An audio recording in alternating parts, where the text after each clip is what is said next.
Good morning. Let's see. Good morning, everyone.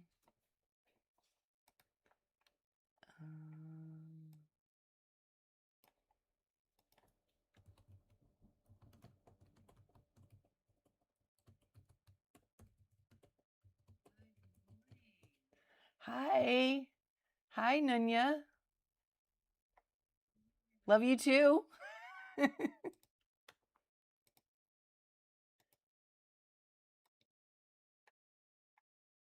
It's a good day today, right? We're going to have a good day. All right. Looks like things are already popping up. Wow. Okay. So let's take a look and see what's going on. EHGO. Got 2 million shares. Let's see, AZTR, 16 million shares outstanding.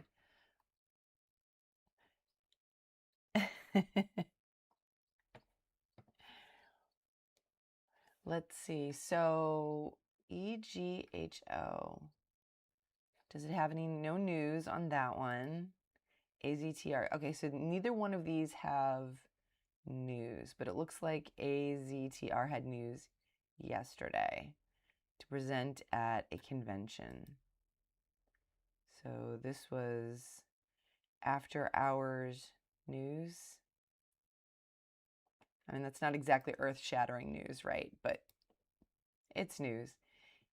EHGO, no news. So a lot of things have been popping up without news. I'm actually going to start, let's see, yeah, I'll start with 100 shares today. Yesterday, I was lucky. I did a little bit of trading after the live stream, and I flipped green. So that was awesome. So I ended the day yesterday. Let's see.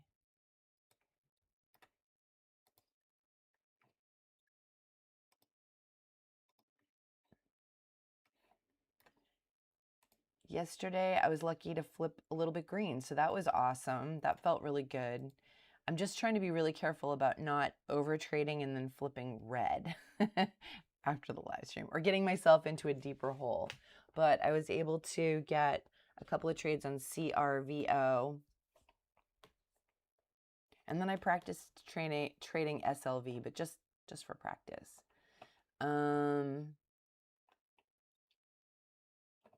Okay, so today is a new day, fresh start. I love that. I got a lot of sleep last night as opposed to yesterday. I was really, really tired. So let's see if that makes a big difference. I got a ton of sleep. So here the highs are lower and the lows are lower.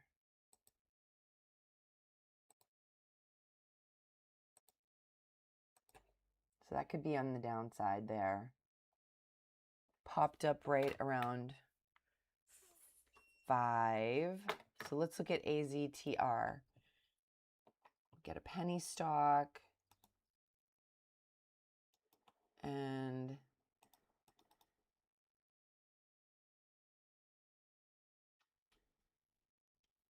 which had news after hours. The relative volume is 1.5 times. Hey, Spidey. Good morning. Yeah, got a lot of sleep. Tuesdays, I'm almost always tired because I'm up late on Mondays, but whew, got sleep last night. So hopefully, let's see how that works out. I'll probably be quicker on the draw, as they say. Quicker on the draw. So just kind of looking to see what's popping up. Lately I have had a very chill attitude about everything, and honestly, it is serving me very well. I am not, I'm trying to just let things happen, let the opportunities happen. Yesterday I was red on the live stream, and I felt like I did a good job of dialing back the number of shares and dialing back on my level of aggression to match that so that I didn't dig myself into a worse hole. But I flipped green after, which was awesome. But I was very cautious because in the past, if I've traded, sometimes I've dug myself into a worse hole or given back a whole green day. So I was trying to be really selective about what I traded after the live stream. The news today looks good. Looks like things are trending higher. I see some news on Forex Factory about the federal funds rate. What's FOMC? FOMC.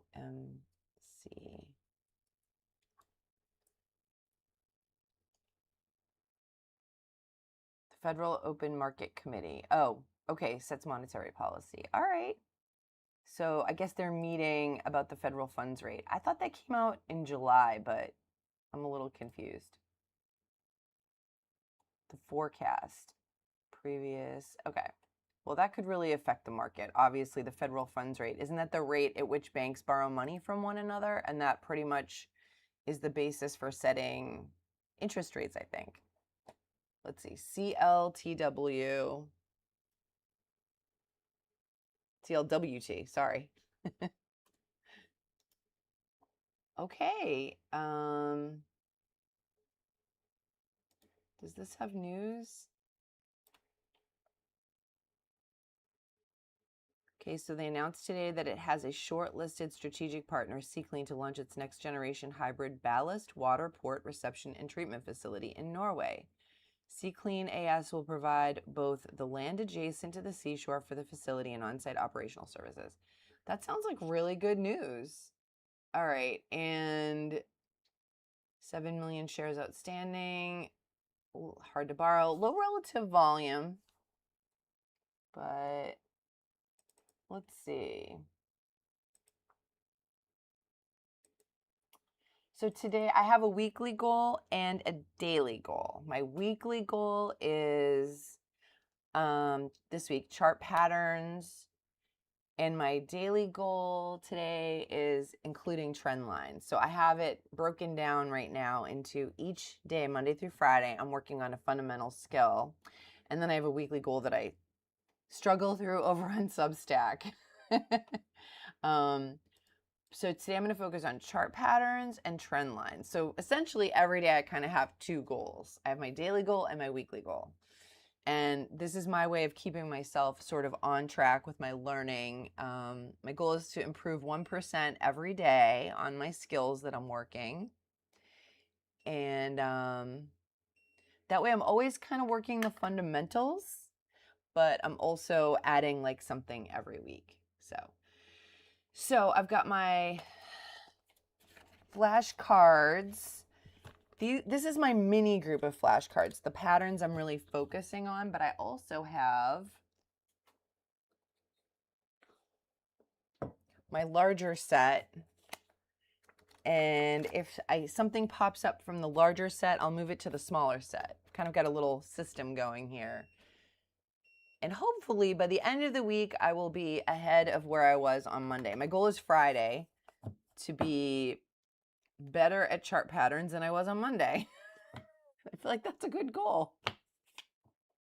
So let's see. Okay, so so here, all right, this could be kind of a shooting star. The patterns is where, because this week, I noticed that with all my goals, I tend to lag. Like I have a goal and then I tend to start to see it in the week or two after, really. So I'm actually noticing chart shapes more than I was last week. And actually, I'm going to put all the chart shapes in my smaller group because that was last week's goal. Oh, here we go. Breaking high of day. Kind of missing it. But you know what? I'm sort of feeling chill about the whole thing today. I'm not chasing. What is that song? I don't chase, I attract. You know, I'm just going to kind of, if I see something, I'm going to take it. This does look like a good one to trade, though. It has news, has a low float. The relative volume is still pretty low, but let's see. I'm gonna look on the daily chart, see what's going on. All right, so it's already above the high that it was at back in September. So this actually looks like a good one to maybe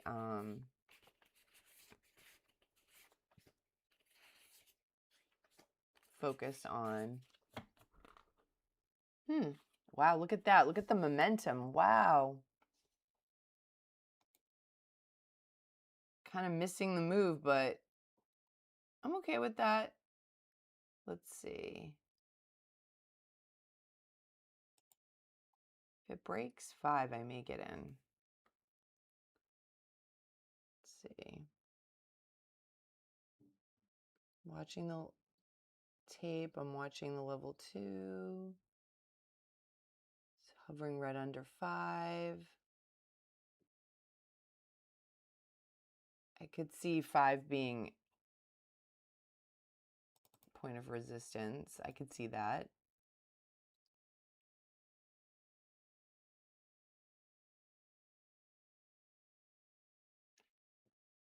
So here we have the candles are increasing in size. I'm trying to really notice that the candles are increasing in size. I'm kind of late to really dialing in on this, but I think this is really going to help me. Okay, so this is a shooting star, right? Which can be a bearish reversal shape. So it looks like there's another pullback. So I might wait for a break of high of day. I don't know. This looks like something I would trade.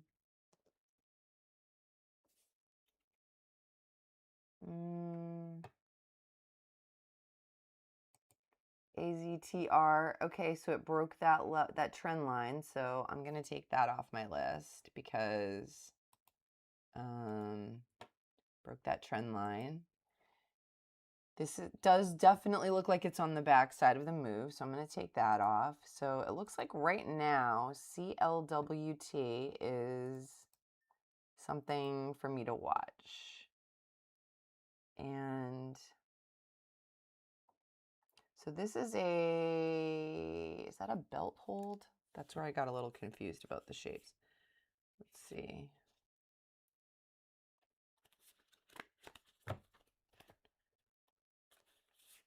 I'm just kind of making sure I have the right stuff in the right piles here. So the single candle shapes I'm putting here.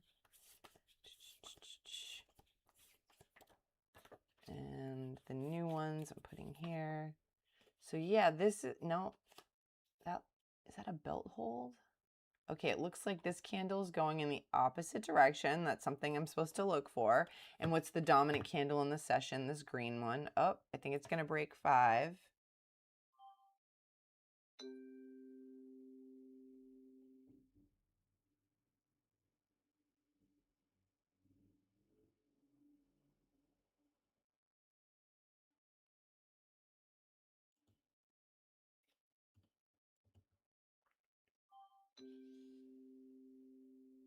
All right, well, I took a real bloodbath on that. That was a bloodbath, guys.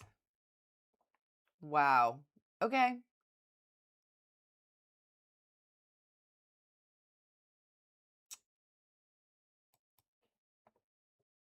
That was a bloodbath.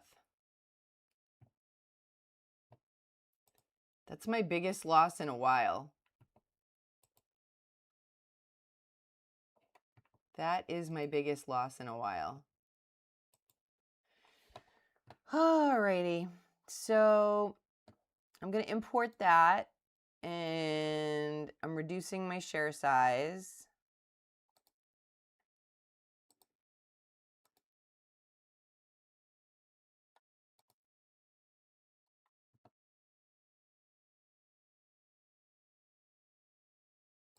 Hey, Stargazer, good morning.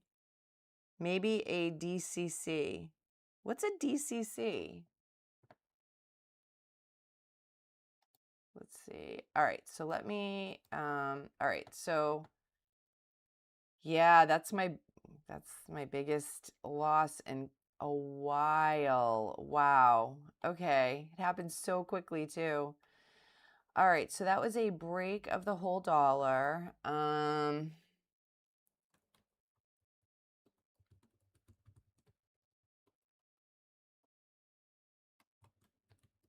Going for a break over 5. It tested 5.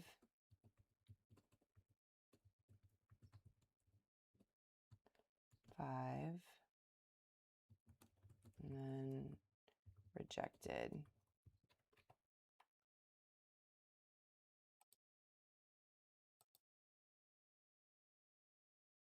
Oh, hi. Yeah, that's a rough one. That is a rough one. That might be one of my largest. That might be my largest loss this month. That right there is my biggest loss so far of the month. Yep. Definitely my biggest loss of the month, for sure. Right there. Well, it is what it is. And so, you know, I'm reducing my share size. And yeah.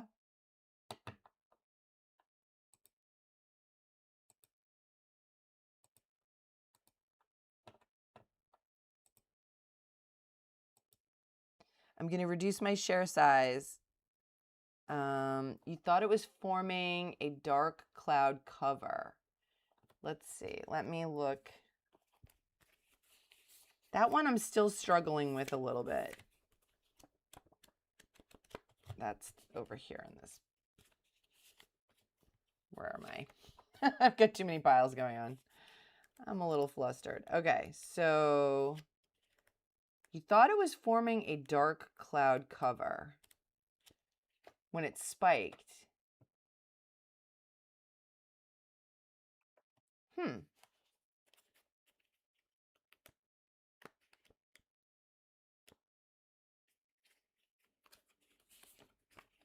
Maybe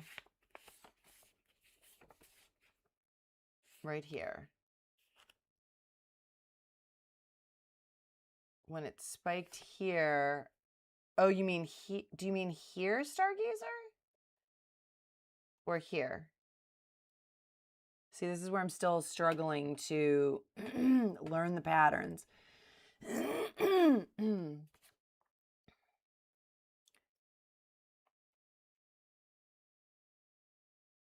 Huh. Maybe. Oh, DCC, dark cloud cover. Right, but not, it wasn't a dark cloud cover. Got it.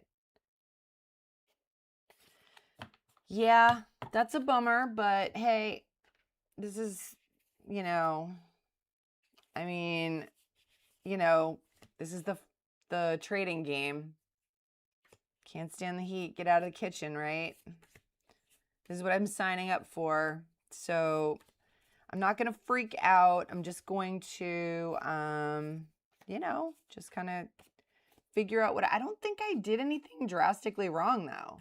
I'm looking at it, you know, I kind of followed my plan, but it's one of those things that like, when I write my notes for my recaps, sometimes I'm like, I don't know what I did wrong. But then, you know, later on, like a month or two later, the more experience I get, I say, okay, now it's pretty clear what I did wrong, you know? So right now it's not clear. Maybe in a month it'll be clear what I did. If anything, sometimes they just reject. I mean, that's the thing that kind of stinks about trading sometimes, is sometimes things just don't work. All right, so now actually I put all my candle shapes in here. These are the new ones that I haven't worked on yet. Okay, so these are the new ones, the smaller pack. All right, I guess it could be worse. It can always be worse. I've had such bigger losses. The weird thing is that my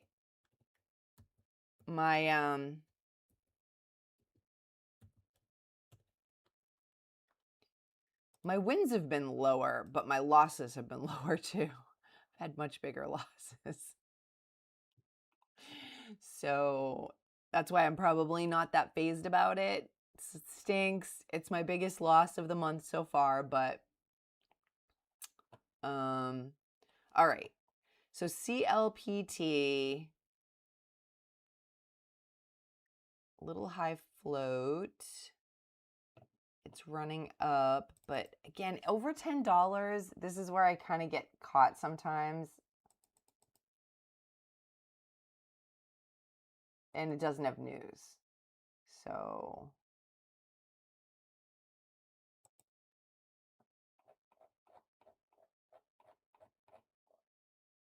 that float's a little high for me. Yeah. So now I have to be really, really patient, really, really careful, Ugh. It's a short.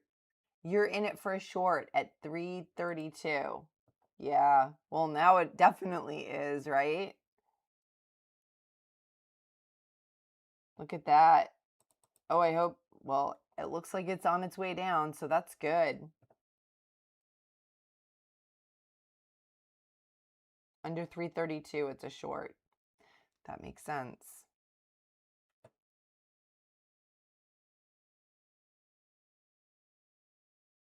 Yeah. Well, like I said, I mean, unfortunately, I've had losses bigger than that. So I'm not dismissing what happened, but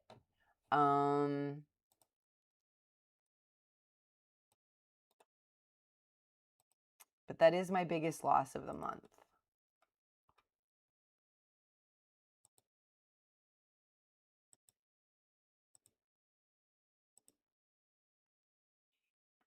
My biggest loss of the year was $700.25. Yeah. I was trading with 500 shares, so that was pretty rough. So yeah, this isn't my biggest loss. I was swinging with much larger share size earlier in the year.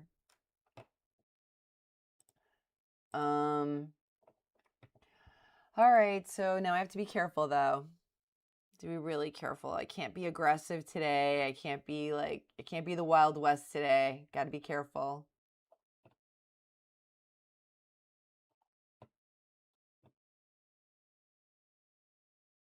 It had good news too. But, oh well. Maybe these topping tails, I don't know, but a flat top, this looked like it could have been, I don't know. I thought a break of 5 was pretty reasonable. Maybe not. Maybe not.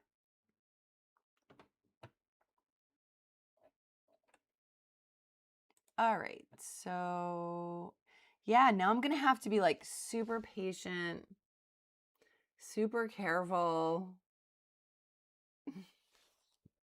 Kind of boring. Sorry, guys. Big loss right out of the gate. I'm going to have to be careful, really careful. All right. So today I'm really focusing on chart patterns. That's my weekly goal. And then trend lines. So let's draw some trend lines.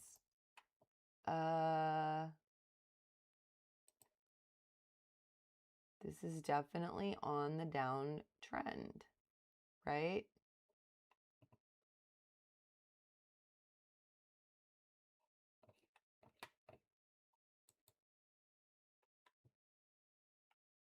On the 2-minute, it was an evening star. Okay. I wonder what it is on the 5. On the 5-minute, it's yeah, okay. I don't use the 2-minute chart. Let me take a look. I've never done the 2-minute chart. So let me see. 1 day, daily, no, intraday. 1 day, 2 minute. You use the 2 minute chart, huh? Let's see. Let's look at what the 2 minute chart looks like.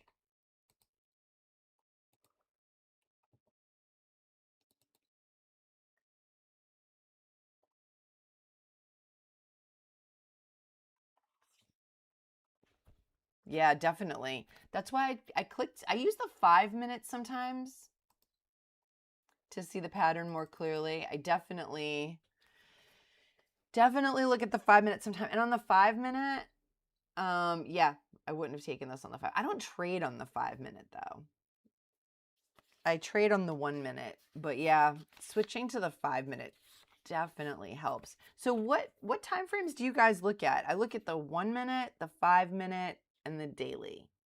But I don't trade on the 5 minute. I just look at the 5 minute to see the patterns more clearly, you know? You like the 2 minute. Okay, a couple of people like the 2 minute. Do you trade on the 2 minute or do you just look at it for confirmation?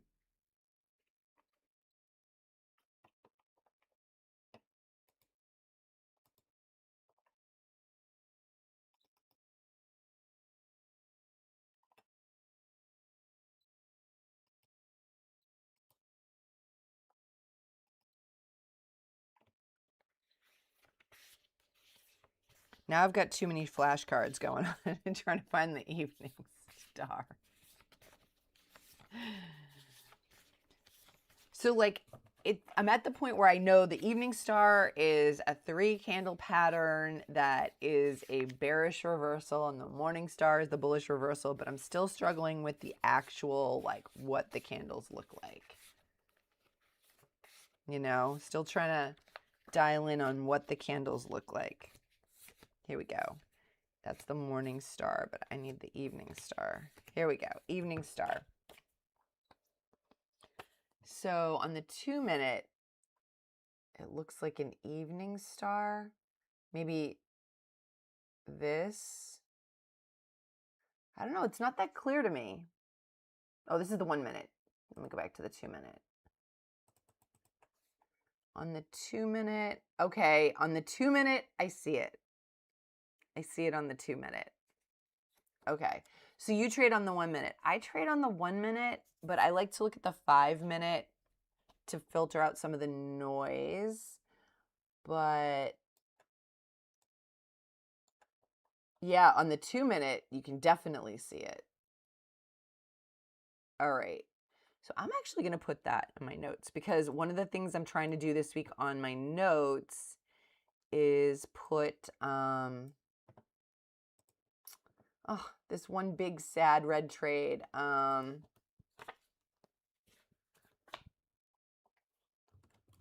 the 2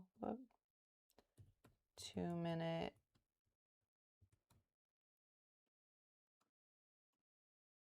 chart, an evening star was forming. That is definitely what I'm trying to do, is identify the candlestick shapes and patterns around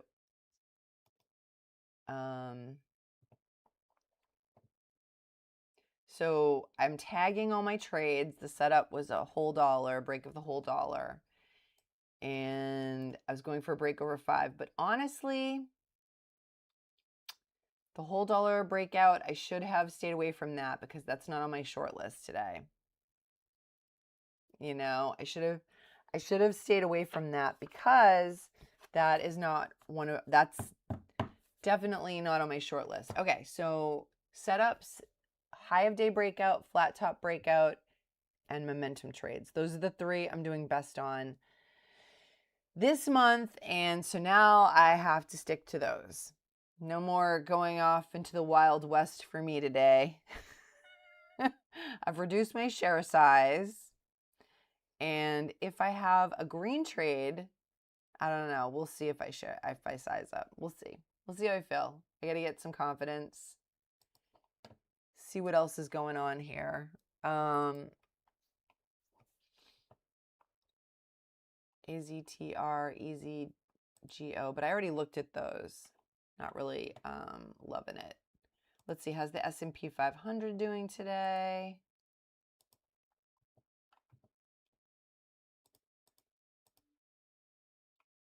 So it was popping back up towards its high, and then it pulled back a little bit yesterday.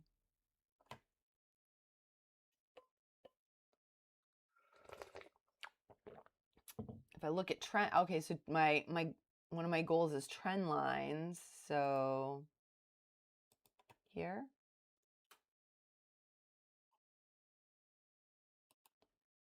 No, I would say it broke a trend line here, right? It broke a trend line here.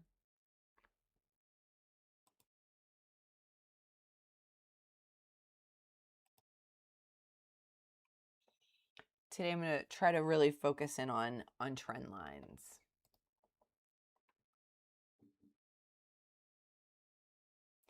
You used to trade on the 5-minute. Now you don't. This market runs like it's having a stroke. I will try the 2 minutes. Hope it's a better balance. Yeah. Okay, the abandoned baby. Wait a minute. I'm not going to look at it's on my short list here. The abandoned baby. The abandoned baby in the S&P. Let me see if I can find the abandoned baby. Is that, no. Is that this right here? Is this the abandoned baby?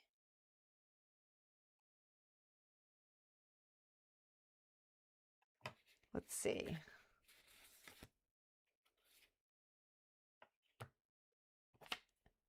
So here it's like, the one that I found had like a doji, a little rickshaw man at the top. Is that what that's called? A rickshaw man? But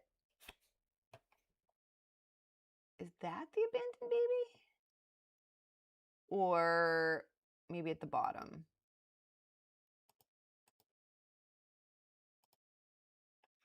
Huh. I did it. Well, I am now going to put the abandoned baby in my big pack. These are the ones I have to identify still this week. If I see them, I add them to the main pack. And then I just keep kind of going over them. And I'll just, of course, after this week, I'll keep working on this, obviously. But I feel like I'm really late to the party with this. Flip-flop asked a good question. Yes. So I have, this is the bearish one, right? The bullish one I haven't identified yet this week, though, but I have a card for it. I do have a card for it. These are the ones that I have made cards for, but I haven't identified yet. This is all the candlestick shapes I learned last week. The patterns that I identified to work on Monday. And let me see. I'll pull up my Substack. I have to sign in. And any patterns that I have identified so far this week. If you want to watch me struggle with my weekly goals, I post over on Substack 3 times a week, which is where I kind of work through my weekly goal. And this is how I'm keeping myself on track and accountable with my weekly goals. I do all kinds of things to trick myself into learning. But Flip Flop had a good question. He was like, oh, is this something that Warrior Trading dives deep into? Because he knows that I'm like a Warrior wannabe. And I started off with Ross Cameron and I'm taking all his classes. However, so this is my article from Monday. These are the 10 patterns I started with on Monday, but now I'm branching out. And I'll be updating on Substack today about my candlestick patterns.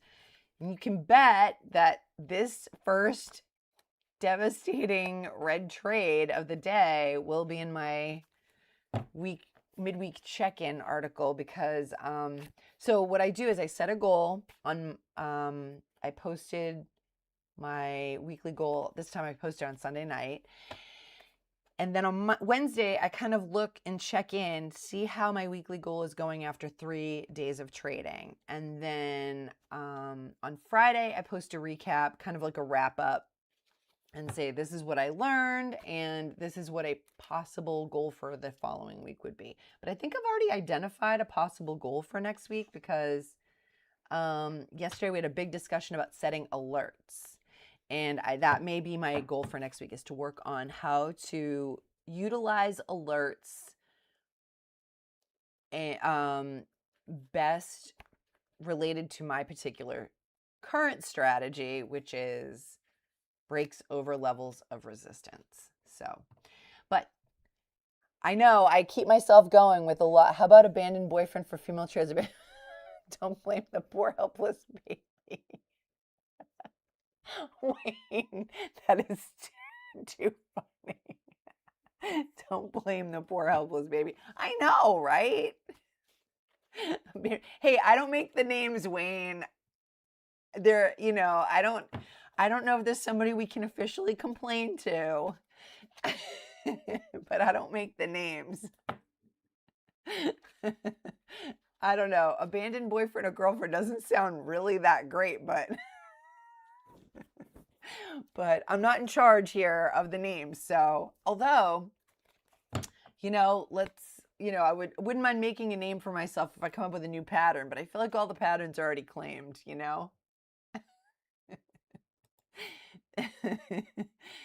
guys are too funny. Morning star at 3:30. Let's see. Okay, 3:30. Oh, wait, right here. So the morning star, I haven't really morning star at 3:30. That one I'm having more trouble seeing. Wait a minute. Let's see. Morning star. Let's pull out morning star. Oh no, I already have that in my the morning star I'm struggling to see still. Morning star opposite, of course, of evening star. That was a game changer. Was it you, Stargazer, that was like they come in pairs? I'm like, duh, obviously. I mean, it's kind of obvious, but for some reason I hadn't thought of that. I mean, I'm not a genius, people. I'm definitely not a moron, okay? I'm solidly in the middle of the pack intellectually. I'm in the middle of the pack, but I am someone who likes to have a mental framework for things, and that was extremely helpful. So, morning star. All right, so morning star at 3:30. So, I think what's kind of tripping me up a little bit is the colors of the candles. Yeah, I definitely needed a laugh. Harami means pregnant in Japanese. That is so funny. Yes, because the Japanese invented candlestick patterns, right? Interesting. And it does kind of look like that. Oh my goodness. So everything's like baby related. That is hilarious. Okay. Wow. Good. You, Stargazer, you know all the little, I like the, not lore is not the right word. The facts. I like the little facts that you know. Otherwise known as the V-shaped bottom. Yeah, okay, V-shaped bottom. Another word. I noticed there are multiple names for some of these patterns. Like piercing line is also rising sun. I kind of like rising sun better because it seems to fit dark cloud cover, rising sun. Feels like opposites. Okay, morning star. I think what's tripping me up about the morning star is the candlestick colors on usually the middle candle is the one that could be either color, and I think that's tripping me up a little. And again, I know I'm not a genius, people. I'm just a regular lady trying to figure this stuff out. Middle-aged woman deciding she's going to start day trading. But I think that is what has been tripping me up, is the middle candle color. So because this is a bullish reversal, the first candle is always going to be red, right?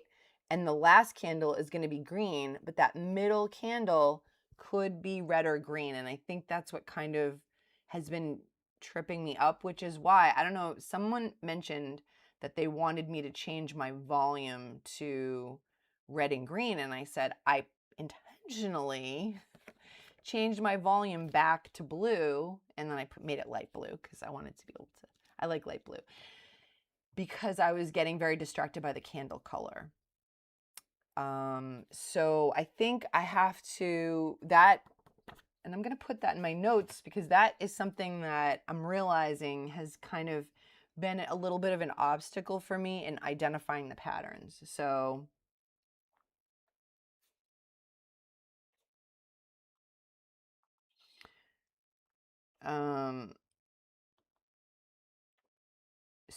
you know, CLMT, I forgot to write down that other trade, even though I already put it into trades viz. So yeah, so Flip Flop asked on, you know, on one of my videos, like, is this something from Warrior Trading? Like, he goes over the basics, but this, wanting to get this deep into it is all me. Just knowing the way my brain works and the way I look at things, I like to have a framework. And for me, I should have, long before this, learned the chart patterns and learned the candlestick shapes. But now I'm doing it. And I think this is something that's really going to help me with pattern recognition. I feel like I have to train my eye through repetition and identification to help me see the chart patterns better. You know, again, if I were a genius, I probably wouldn't need to do this, right? This would be like, oh, no big deal. I'd just see it right away, you know, but not a genius. Not a moron, but not a genius, okay? So for those of us who need a little bit of help in life, I've got my dorky flashcards, but the middle candle, I'm realizing this today, is the one that's been tripping me up because, so for example, this is the dark cloud cover, right? And it's kind of obvious. And again, this is probably obvious to a lot of you. Like, I'm a slow learner. But on a 2-candle pattern, what I noticed is that if it's a bearish reversal, like the dark cloud cover, the first candle is obviously going to be green, and the second candle is obviously going to be red. But on a 3-candle pattern, like the morning star, the first candle is going to be red. I know this is really bright. The first candle is going to be red. The last candle is going to be green, but this middle candle might be red or green. And that's kind of what's tripping me up. And I'm wondering what your thoughts are on, should that middle candle be red or green? And does that matter in terms of identifying the pattern? Does that change your interpretation of it? Aw, Spidey, thanks. You are a genius. Yeah, it is a new skill. And that's the thing, you know, I'm throwing it out there, guys. I'm throwing it out there. I'm learning in public. And honestly, I probably wouldn't have felt forced to dive this deeply into things, but I am very much a believer in diving extremely deeply into the fundamentals. Like, I would rather learn 3 things really, really, really, really well than learn 100 things. You know, if I know 100 things, but I know them shallowly, I don't think I'm going to be successful. You know, it's all about the fundamentals for me. So this week you have to listen to me go on and on about candlestick patterns. Don't worry, there'll be another goal next week, so you won't have to listen to it endlessly. But however, I've got, you guys, I'm such a nerd. Okay, my daily goals I've got on my whiteboard now. So Wednesdays are chart patterns and trend lines going forward. So I will be talking about chart patterns on Wednesdays going forward. And, you know, I'm just going to keep hammering home the basics, just hammering home the fundamentals until I get them down solid. And then, you know, and then I'll add the fancy stuff. The bearish homing pigeon is the only bearish pattern that has 2 bullish candles. Okay. I'm going to write this down because I will add that to my stack. I don't have that one in my stack yet. The bearish homing pigeon is the only bearish pattern that has 2 bullish candles. Okay. Only bearish pattern with 2 bullish candles. Okay. Thank you. All right. That's, you know, all the candlestick patterns. Yeah, I'm all about the basics, Spidey. Like, really, again, I know I've mentioned Josh Waitzkin 100,000 times, but, oh, I don't want to rip off my microphone here. This book has served me so flippin' well. See, I didn't swear. So flippin' well. Because Josh Waitzkin literally has achieved world-class level in chess, in push hands. He's a black belt in jiu-jitsu under the legend Marcelo Garcia.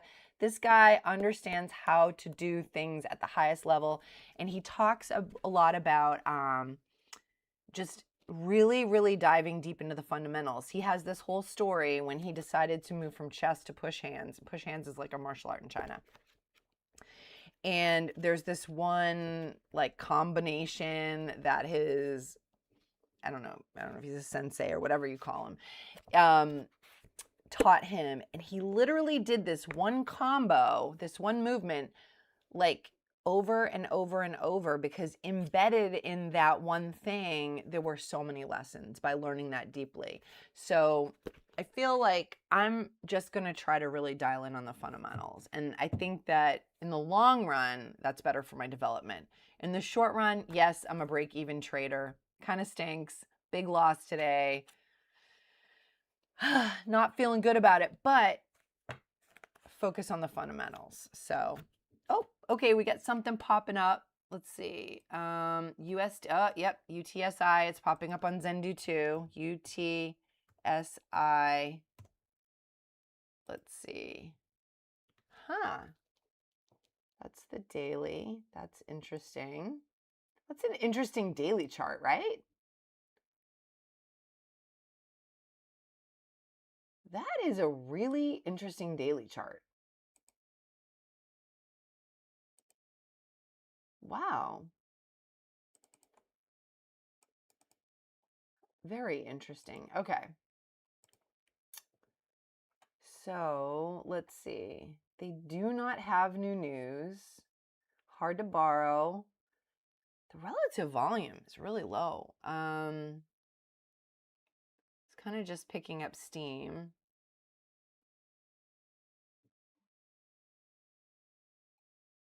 You're in for over 5. Okay. Ooh, you got in at 5. Wow. Stargazer, that's awesome. You got in for 5. That's a great trade.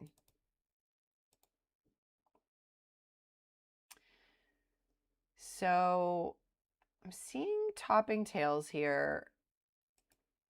I'm going to be careful. You're adding over 950. Nice. I'm going to be a little bit careful because, you know, I got a big loss. So I'm at 50 shares instead of 100. And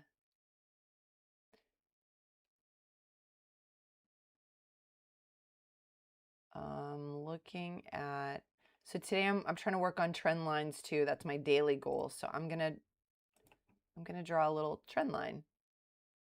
I don't know how valid that is with only 2 candles, but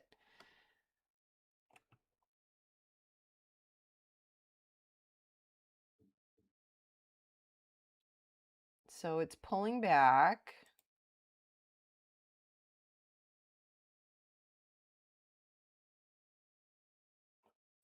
High of day is here now. High of day is at 10. Well, this is giving me flashbacks of the last trade. I'm not going to... Looking for a break over 10. But, you know, if it breaks high of day... Yeah, that's a really nice one. Like,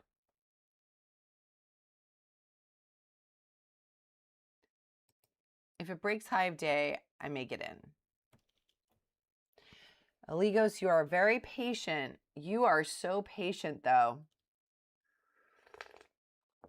I'm really working on my patience. I've been good about it the last couple of days, so trying not to be too aggressive about trading.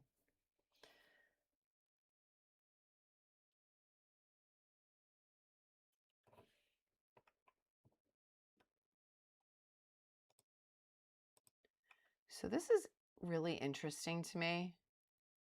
It's way over the high here, yesterday's high. No, that was 2 days ago. So it popped up. This is on no news. So interesting.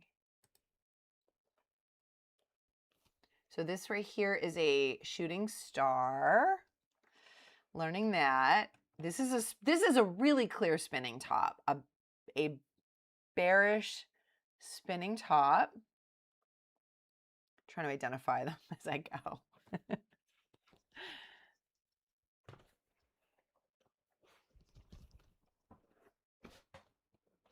All right, now this is a inverted hammer. It looks like the reversal's coming. This is an inverted hammer. No, this is a hammer. This is a hammer. This is a hammer. So that's signals the reversal. We've got a green candle moving up. So now I'm going to take this trend line off. And there we go.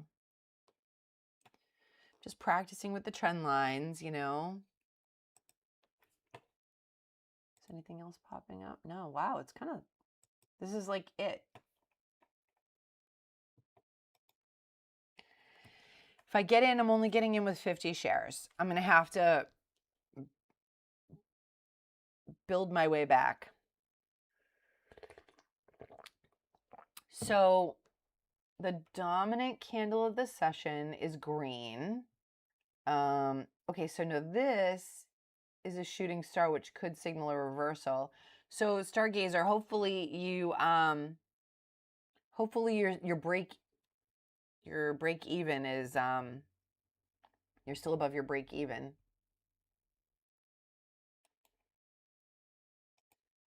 So now we've got a trend line going down.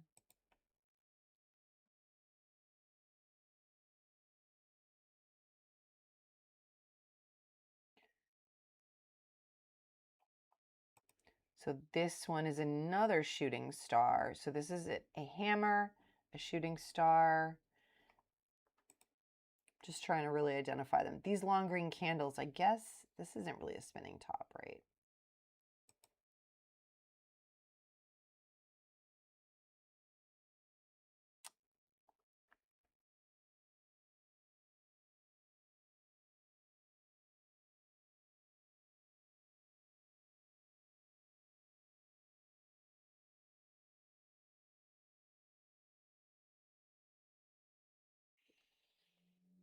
All right, it looks like this is a doji star, maybe. Doji star.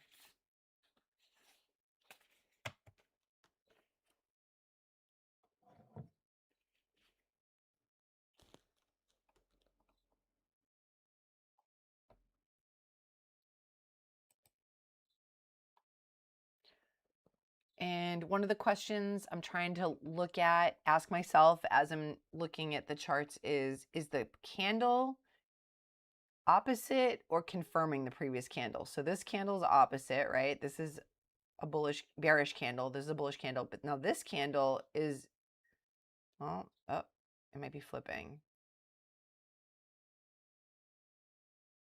This candle is confirming the direction. It's green.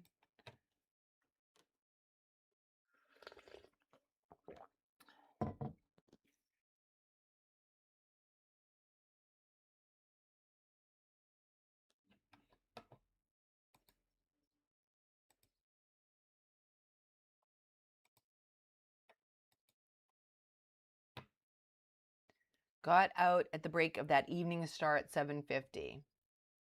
So right here, right here.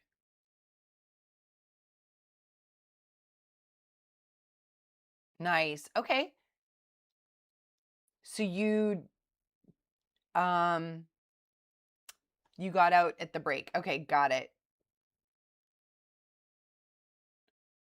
It looks like it's kind of grinding higher, but these are bullish spinning tops, right? Bullish spinning top, bullish spinning top.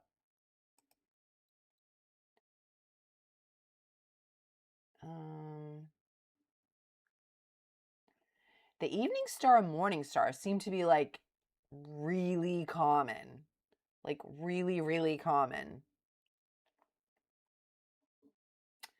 And the volume is increasing as with each green candle, the volume's increasing.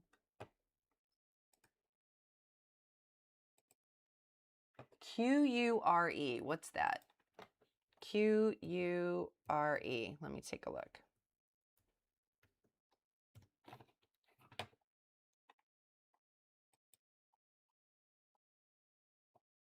Well, they have news.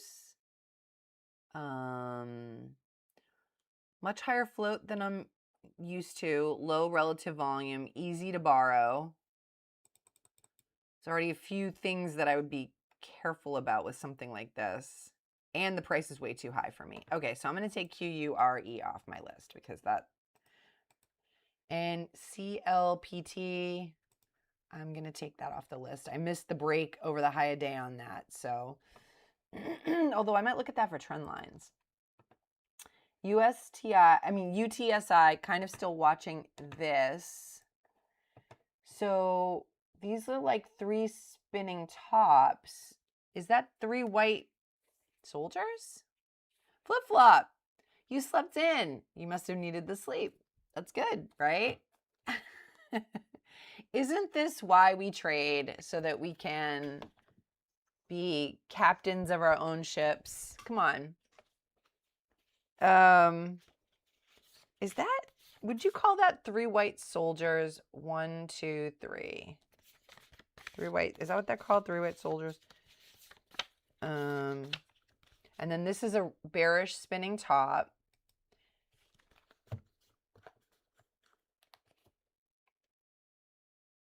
So this trend line, it broke the trend line. So now because I'm really going to work on drawing trend lines today. Oh, it's tapping that level. If we can break 832, it kind of popped up. If it goes past high of day, I may get in, but I'm only going to get in with 50 shares. So that was a big loss. So I had my biggest loss of the month flip-flop, my first trade, but it's all good. It's all good.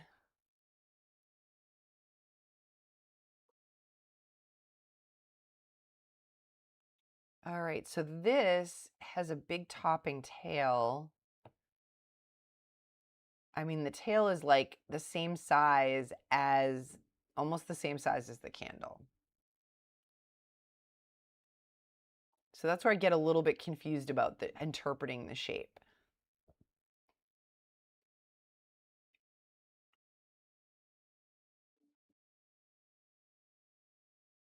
Wow. Aligo's 98 cents a share. In and out on candle 56, this one right here. That's amazing. Wow.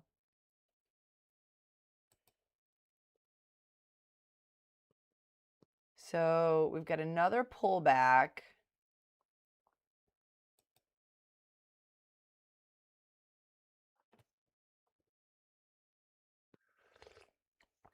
Let's see. I will look at it on the 5-minute. Let's look at it on the 5-minute. Well, the lows are getting higher, but the highs are a little bit confusing. I feel like if this breaks 10, I might get in if it breaks high of day. Yeah, right, because you only take so many trades a day. So it broke 10, but I'm going to wait for confirmation because I got burned on the last one. CLMT got burned bad, so I'm going to wait for confirmation with volume and go get your coffee, Aligos. You earned it.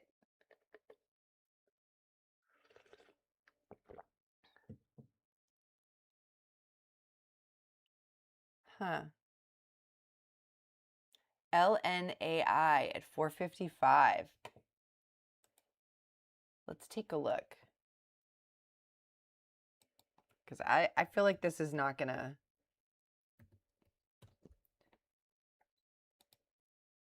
Oh, wow. Okay, for like a reversal trade. Would you call that a reversal trade, Wayne? I tried one of those yesterday after the live stream. I did a reversal trade. All right. It looks like it's like still kind of grinding higher, but this is where I'm really practicing with trend lines today. That's my, I feel like trend lines should go with, okay, all right. I'm learning. See? Some things sink in occasionally. So, yeah, I tried a reversal trade yesterday after my live stream. So, I'm getting some confidence and trying some things. But it was like I saw it, and part of the reason I saw it was because of the chart pattern work and the looking at the shapes and the patterns, I'm starting to identify reversals, which isn't that the name of the game, I guess, right? That's really the name of the game. All right, so it looks like it's breaking this trend line. Like if I had a candle, like the body of a candle close above 10, then I would have got in, but your stop at your entry. I'm really liking that. I know somebody else, maybe Aligos does that. So, that's brilliant. Yeah, because then you're not incurring a loss.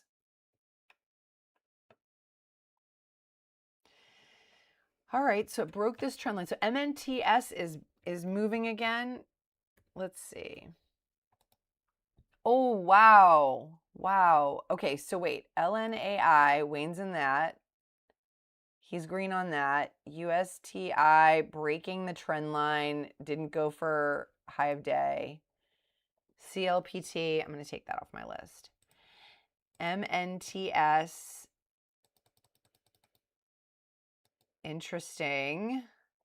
They do have news today. A new commercial contract. The space thing, right? Didn't get filled at 10 though.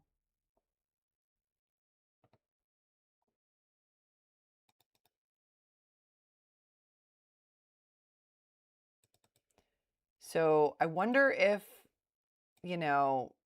I was watching Ross Cameron's recap yesterday. He had a red day yesterday, and he went red, I guess, on a stock that had its space news, and he was like, is this not a thing anymore? But I think it is, right? Space is a thing. These are a lot of topping tails, huh?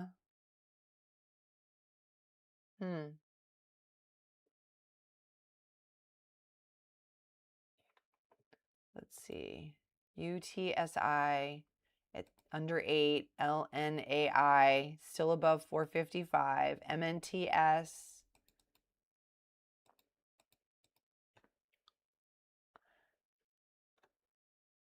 This is a shooting star. Yeah, you know, the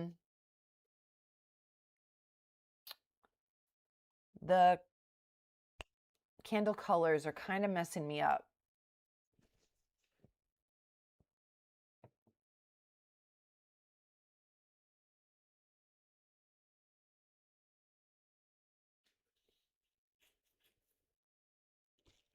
I'm wondering if I should take them off. Everyone's going to be like, what are you, crazy? But I wonder if that would help me identify the patterns if I took the candle colors off. Oh, it's breaking out. It did a pullback. It's breaking out. I might get in if it breaks 11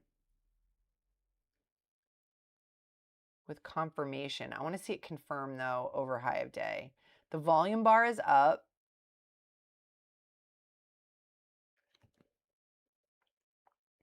We're halfway through this candle.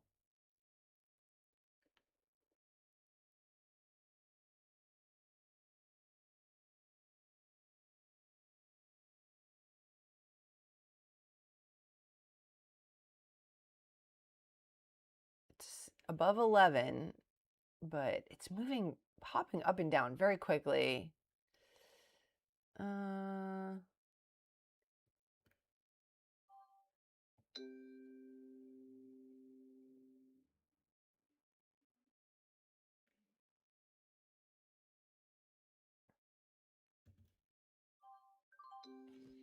Oh, I took a red trade on that.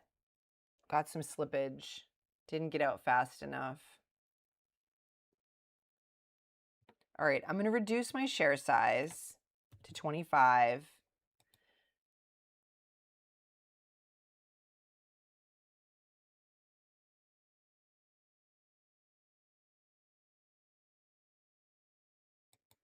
I'm going to reduce my share size to 25.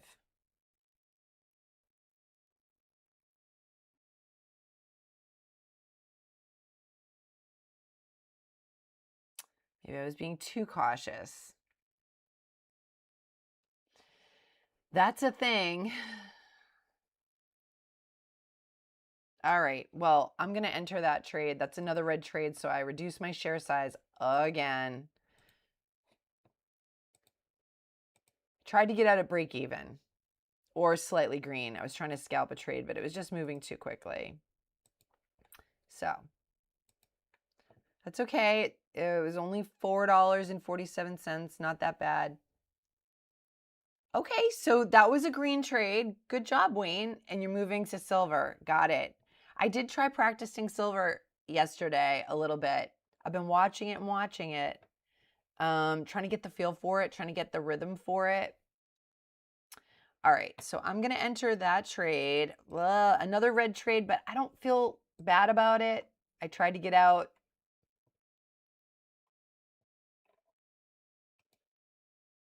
Just got a little slippage. Reducing my share size again. You know, if I start getting green trades, then I will. So this was a high of day breakout. Okay. I waited for one candle to close above high of day. I got in, saw price hesitation. I tried to get out at like slightly green, but I caught but I got out slightly red. And for some reason, I can never spell hesitation correctly. This might be the more concerning thing. A rising wedge. A rising wedge. This was a rising wedge. I'm going to write that down because I am not familiar with that. Rising wedge. That might be another pattern that I have to study. See, I'm learning. Okay, this was a rising wedge here. So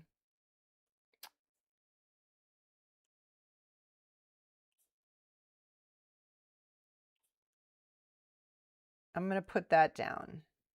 Okay. I'll have to research that. Wow, I've got a lot of material for my recap. Unfortunately, my goal is to make money, not have a great recap, but I think that this is definitely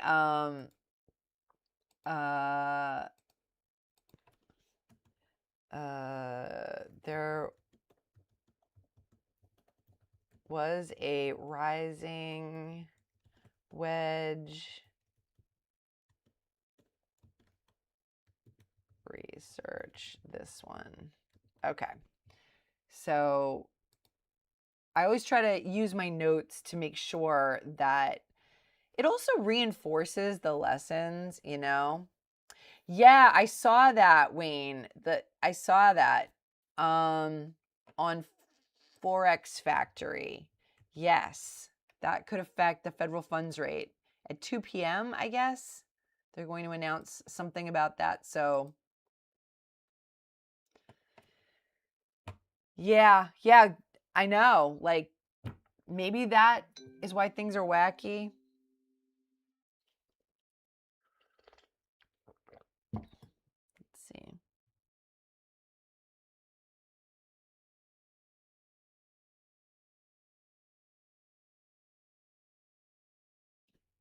All right. Thank you, Stargazer. Rising wedge. Okay.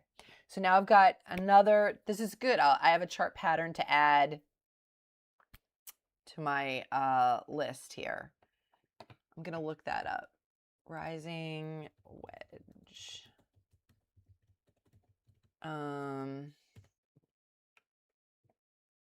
Oh, okay. So this is also related to, this is related to trend lines. So this is kind of interesting because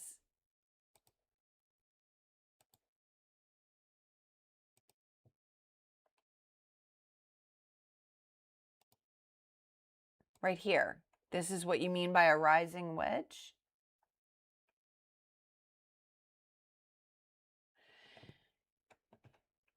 So I'm trying to organize my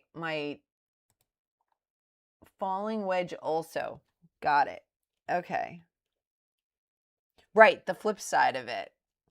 That's right. Now that I know that everything happens in pairs, I have two things to learn every time I have to learn a pattern. So I've got I can actually do these now. There's nothing stopping me from creating my flashcards when I'm on the live stream, right? La, la, la. So would you consider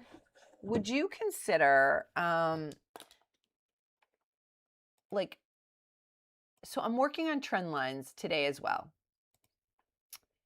And would you consider a rising wedge a candlestick pattern or a candle or a chart pattern? There's a difference, right? There's a difference.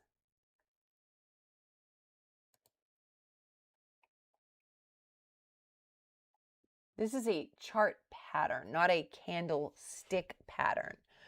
So maybe I need to devote time specifically to chart patterns, which is related to trend lines, right?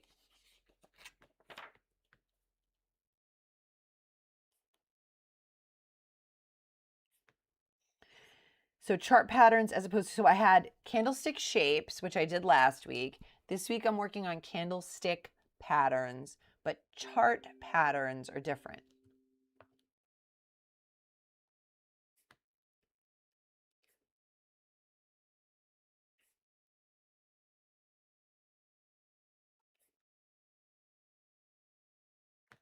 I definitely like to have like a mental framework for things. So, and this is something that Warrior Trading does have, multi-candle patterns. Okay, so I'm familiar with the cup and handle. I'm familiar with the head and shoulders. Okay, so wedges, I'm familiar with like flags. So you would categorize that as multi-candle patterns. Got it.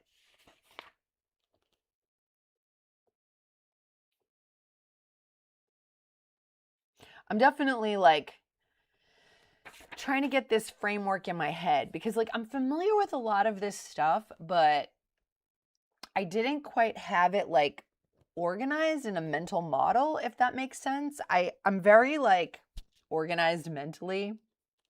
So for me to have things kind of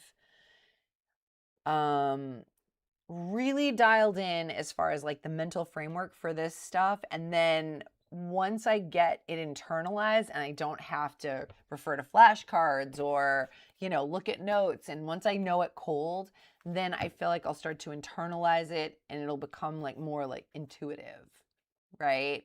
But until then, I have to really get that mental framework going. All right, so I have to put a little thought into this because, yeah, I'm familiar with some of these chart patterns for sure. In fact, I've got one of my old journals in here from that I took a lot of notes in the Warrior Trading class.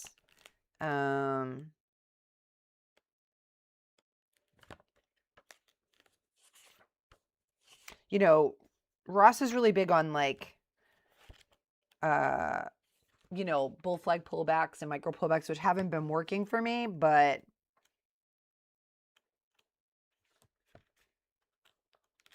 yeah, reversal candles after multiple consecutive candles, reversals off the whole or half dollar. First candle to make a new high. He does a whole section on reversals.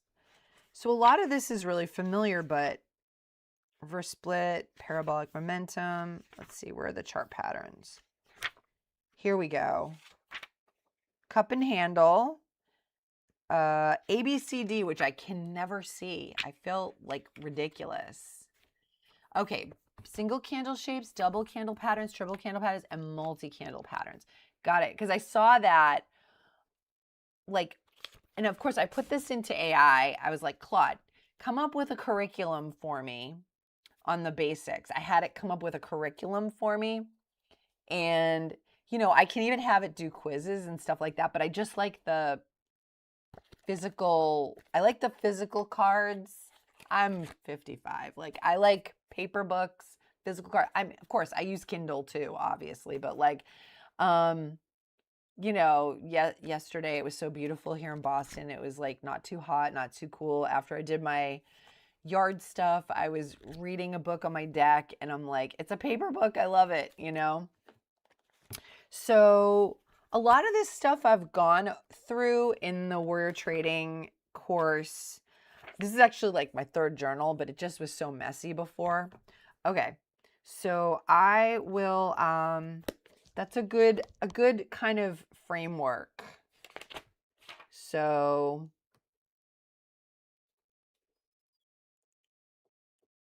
singles, doubles, triples, and multi. Got it. Okay, this is good. This is good. I just think it's actually kind of cute that the harami means pregnant in Japanese. I think that's kind of cute. But yeah, like Ross Cameron goes over this stuff, but I want to go like way deeper into it. I think this will help me be more intuitive. Like I'm looking at, okay, MNTS, you know, of course, it's kind of not really doing anything. And UTSI, again, you know, it broke this level of support. Do you guys think, okay, this is what I'm trying to figure out. And I know I'm so like,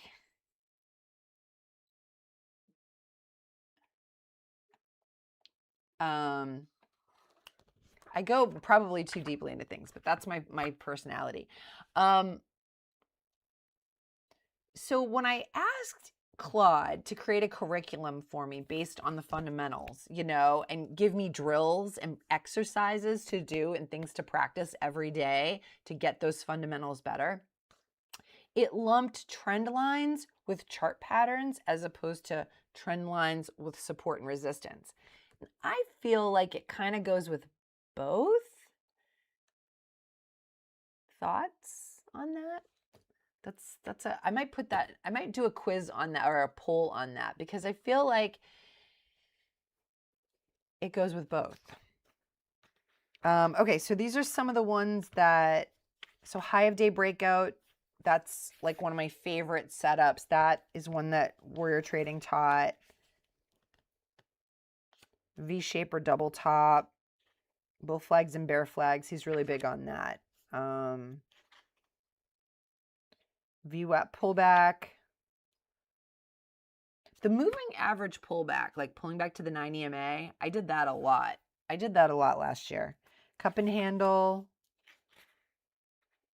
So he goes over basics. Like it's not super in-depth, but I think it'll help me to get more in-depth about it. It's my opinion, current opinion about it, is that I need to be more explicit in order to dial in on the fundamentals. Okay, so now if I were going to draw a trend line on this side, maybe here, maybe not, maybe here. Whoops, let me get rid of this.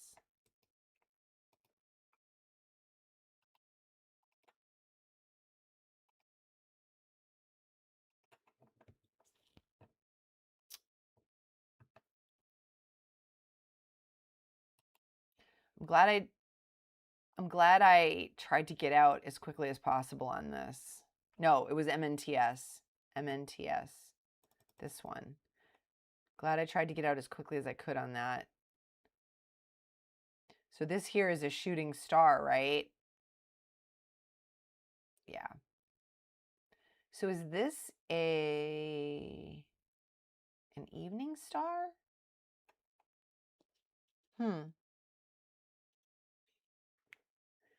Well, you guys are watching Real Learning. The price of my education today is about $140. Wait, what am I down? $131.25 is what I'm paying for my education today. That's how I look at it. Well, it is cheaper than my MBA. That's for sure. My MBA was a crushing expense. All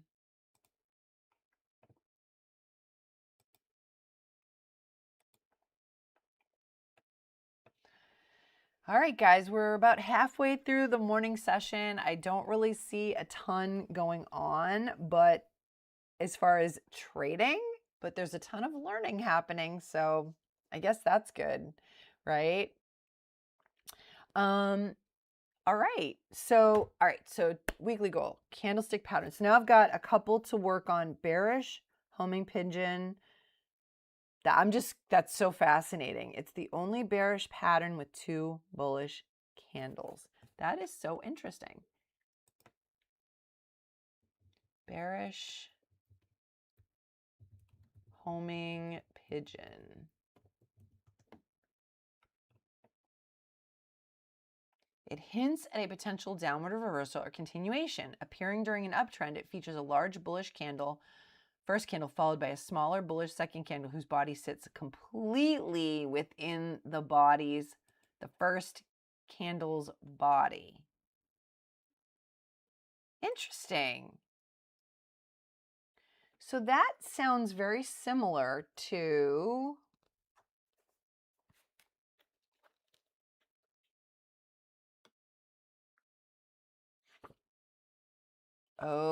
but it's like the candle. So it looks like the bearish and bullish harami, but it's 2 green candles. Is that it? So let's draw that. Sorry guys, I'm not trading right now, so I'm gonna work on this. All right, so interesting. This is the bearish homing pigeon.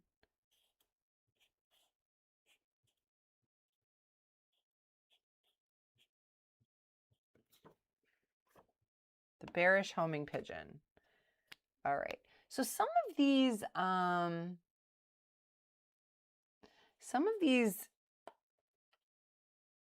sometimes when I look up these patterns, you'll see like they'll give like, oh, this is a good stop loss, or this is a good entry. That's probably the next level of it, right? So this is the bearish homing pigeon. Smaller green inside, longer green. Okay, and then let's look at the bearish homing pigeon is the reverse because they come in pairs. So that would be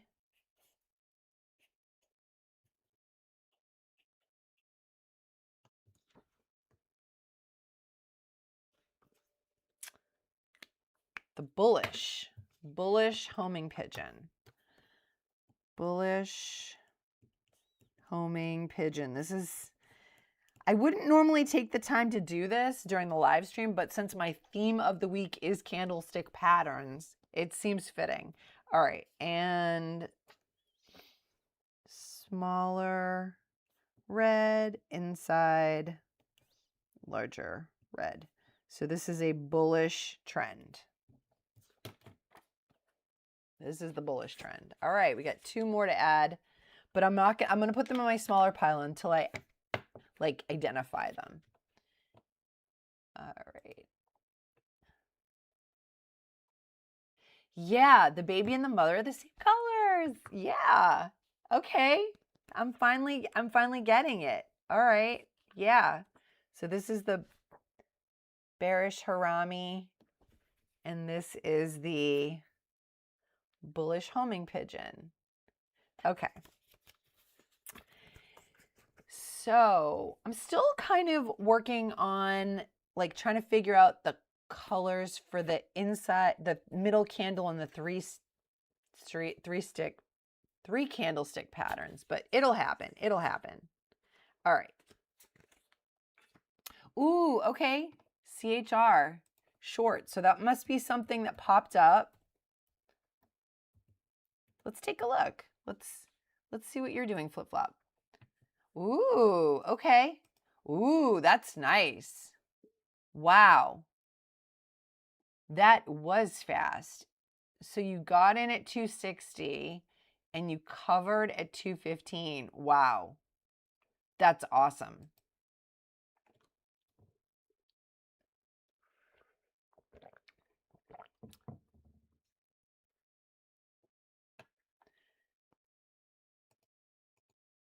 So what made you decide, because I'm looking at this, what made you decide, flip-flop, to get in at 260 when it looks to me kind of like it's on an uptrend?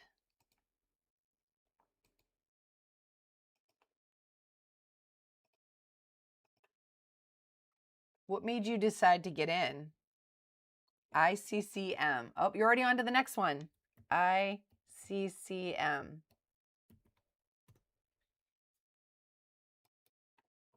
Oh, wow.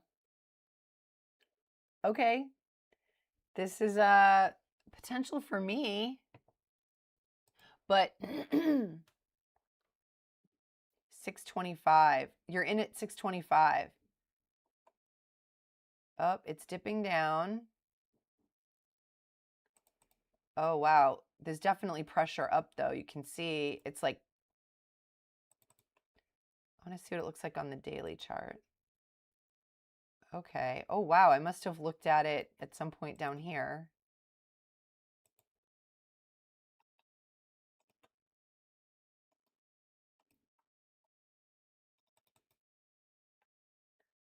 So it's already pulling back. Does it have news?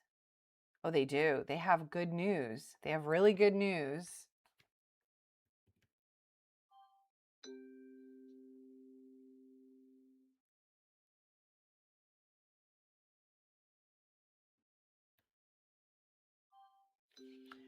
Okay, so I got a momentum trade on that.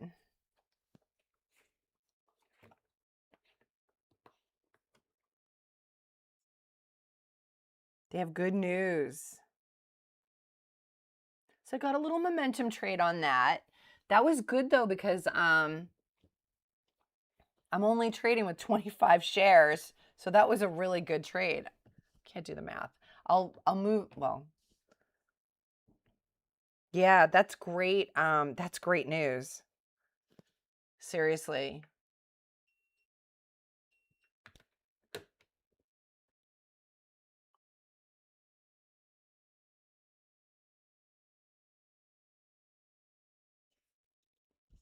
Um,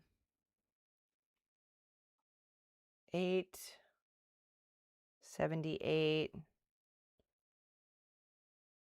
Okay, so that was 35 cents a share.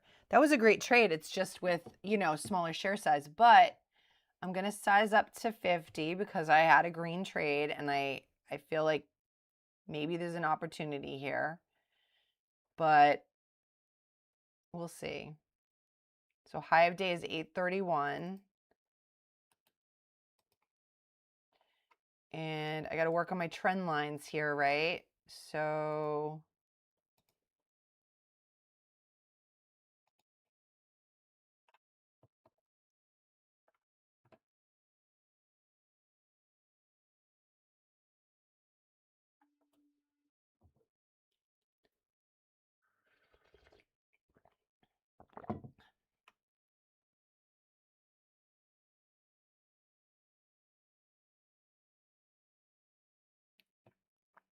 anything fixing cancer is good by me.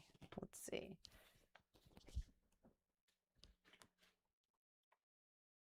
So we've definitely got a pullback here.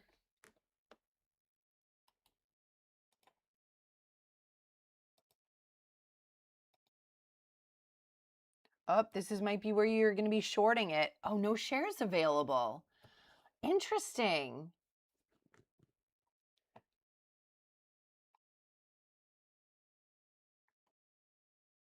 Is that because the float's so low?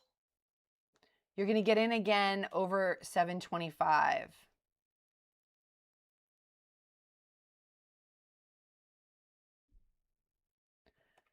So right at the top of these bodies, huh? Right here. Oops.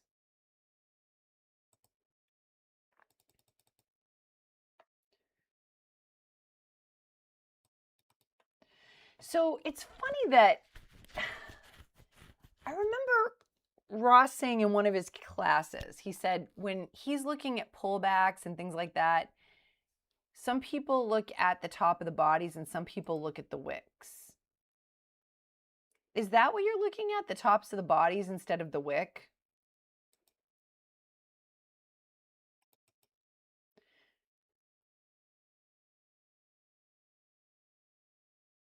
Wow, it just tapped 725.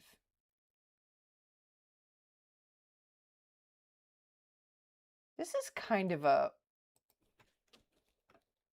interesting pullback. So this here is what? Like a high wave? Bullish high wave?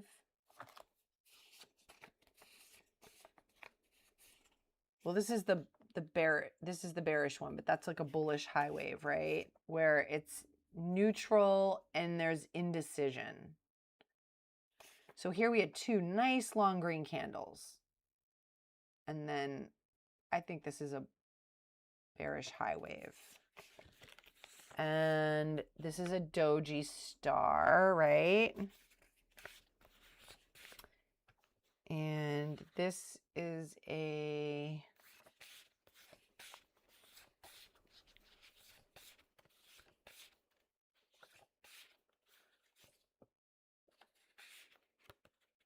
this is a spinning top. This is a spinning top. Is this a belt hold? Just identifying here. Let's see. So you go by the tops of the bodies. So this is something that I actually really wanted to look into as a goal at some point.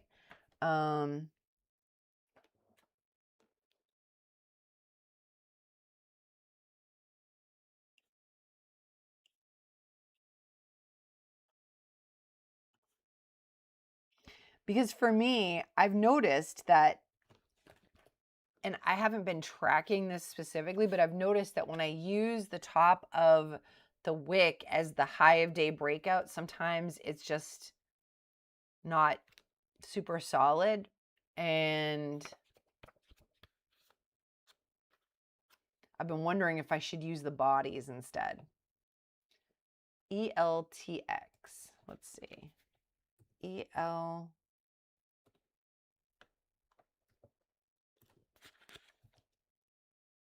ELTX. So that's one of the things that I kind of wanted to address in a future weekly goal is no,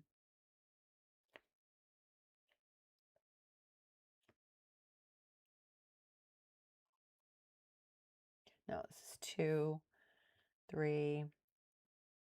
So yeah, is kind of working on, should I use the wicks or the bodies when I'm looking at a break of a level of resistance?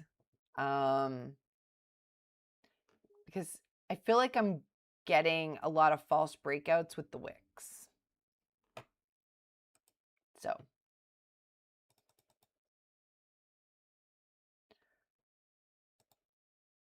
wow. Now, when I think about what's the dominant candle here, this big red candle, that is massive. Look at that.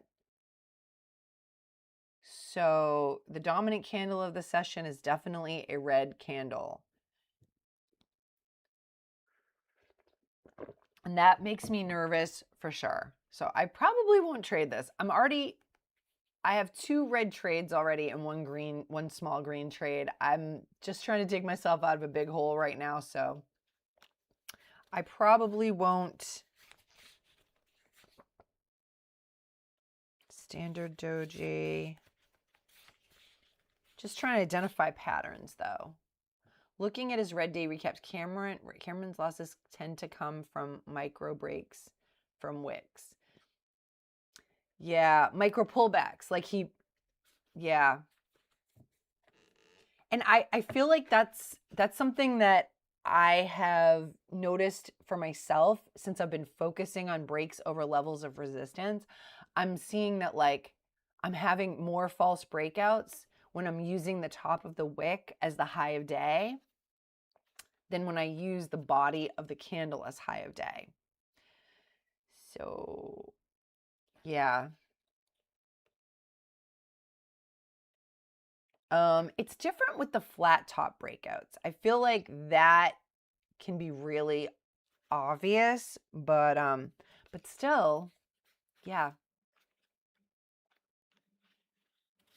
Yeah, he had a big red day yesterday, but I don't know, he's still up like a lot on the month. So that's something that I've been noticing since I've been focusing on breaks over levels of resistance. I'm like, I think I'm getting more false breakouts. So that is also, I have too many things that I need to learn, guys. It's just a lot to learn. So yeah, that's one thing that, so right now I already have 3 weekly goals: alerts, chart patterns, like multi-candlestick patterns, and working on adjusting my breakout level at the wicks versus the bodies. And he's definitely a fan of using the wicks. ELTX. So, ooh, okay. So you're looking for it to go higher flip-flop. and then dump. Well, the volume is decreasing, but it's consolidating sideways. So I guess it's anyone's guess, right? Okay, so this right here, is this a belt hold? Got a lot of flashcards here, people. This is a regular doji. This is a hammer. This is kind of a shooting. Is this a belt hold, or that's where I get confused. This could be, this right here could be a opening bullish Maribozu, maybe. Or the top wick's too tall.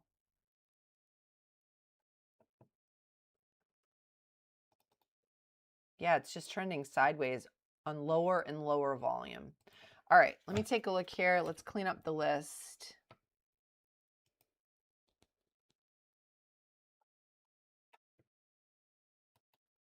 This is where I got my little green trade. So I'm going to keep that on the list because I'm going to use that in my recap. LNAI, UTSI. Okay. MNTS. Ugh. Got a red trade on that. Small though. Small. I might leave that on because that's also going to be in my recap, and I can talk about the rising wedge that I'm going to learn about. Good morning, James. I had my biggest loss of the month so far as my first trade today. So I feel your pain. I'm sorry to hear you're down. Yeah. Yesterday, though, I flipped green after the live stream. So yesterday turned out to be a green day. So that's good. Maybe that'll happen today, too. I don't know. You never know what could pop up later. So ELTX, we're looking to see if that drops so that flip-flop can short that. CHR, choppy, looks choppy to me. We also talked about different time frames today. I'm going to put that on my...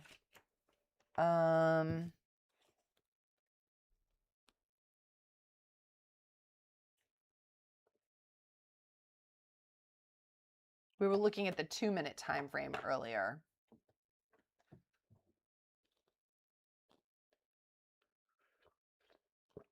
Yeah, today has been, it was a bummer to have my biggest loss of the month as my first red trade, but I don't know, I'm not, ugh. Oh, okay. James, that is an awesome recovery. I'm hoping that I will join you in Red Day Recovery because that's what happened to me yesterday. I was really lucky. Something popped up. I just happened to pop back on. Something popped up. I took a few really good green trades, flipped green. So you never know what happens, you know, what's going to happen. You never know what's going to happen. All right, so CHR, I'm going to take that off the list. ELTX is at $3.10. QURE keeps popping up, but it's too expensive for me. It's good. Too many red flags.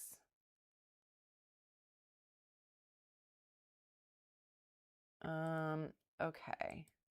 OBAI is still popping up. Let's see. OBAI.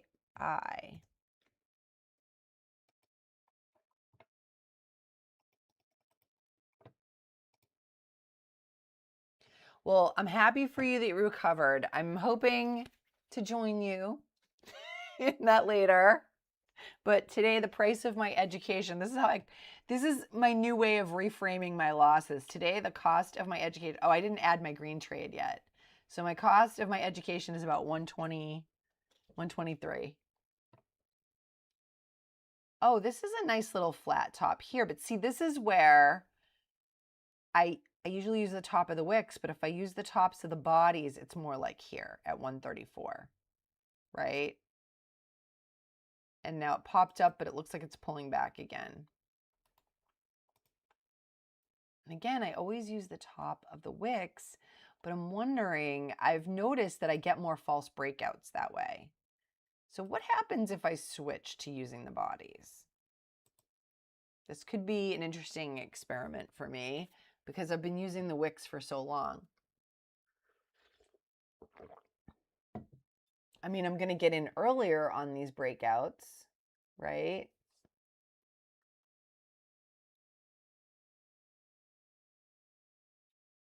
Yeah, see, I didn't see that. I was thinking, should I get in? But this volume candle's still kind of low. And yeah, reversed. So this is where I have to kind of figure out, like, do I want to go for the top of the wick or the top of the body? Definitely a mental shift in terms of, see, now if I did the top of the body, this is more like a flat top breakout. Interesting.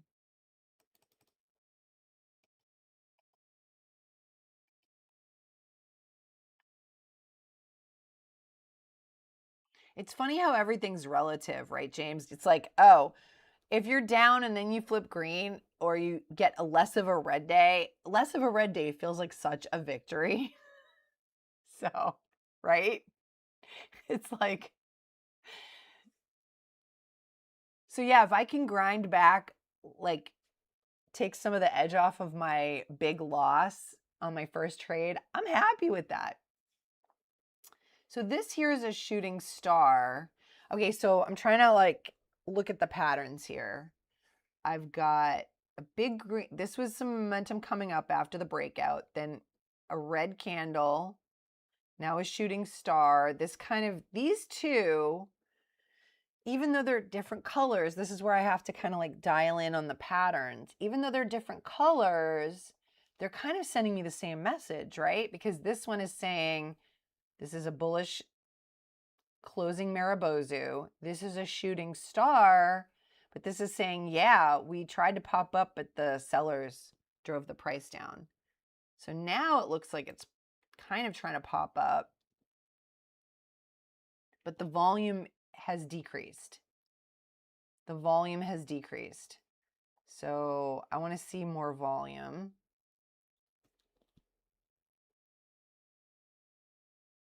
Nope. So this is a Maribozu. I'm starting to really identify them, right? Last week I was just stumbling through it. I was like, I don't know what's happening. Like, what are chart shapes? Like an old person. I don't understand shapes. But this week I'm starting to, it's like clicking a little bit, you know? And I am an old person, by the way. I'm 55. All right. So this is a bullish Maribozu. All right. So this candle is different than this candle. This one is saying, we tried, we failed. This one is saying, look, we did it, we did it.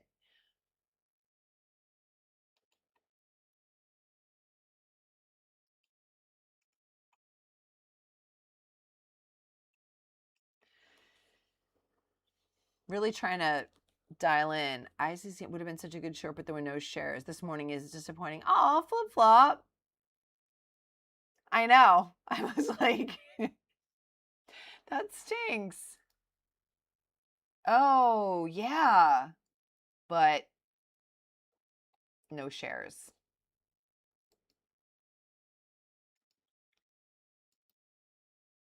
So that means that a bunch of people jumped in to get the shares and they beat you to it, basically.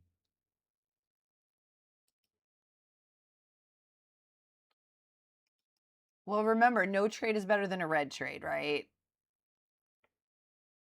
I'm definitely seeing a flat top breakout here forming. This, to me, is a clear flat top breakout. The volume's decreasing, but it's consolidating right under a level. This is like, I love these, honestly. I love these breakouts. But it might just head back down. ERNA is popping up. Let's see. ERNA. think I've traded this recently too. It's funny how the same ones pop up, right?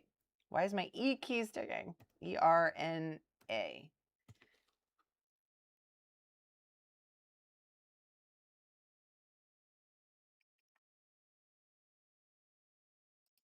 Oops. Oh no, I just took it off. Hate when that happens. All right. ERNA. Ooh, that looks nice. I'm going to see, though, if this breaks out over this level. I'm really, although this, hanging man? Okay, so this is a little doji star or a rickshaw man. This is a hanging man. This is a rickshaw man. This is a hanging man. I'm really learning. Finally. All right. Oh, this is a, no, actually, this is a shaved head bearish. Again, shaved head bearish because there's no tiny top wick. A hanging man has a tiny top wick, right?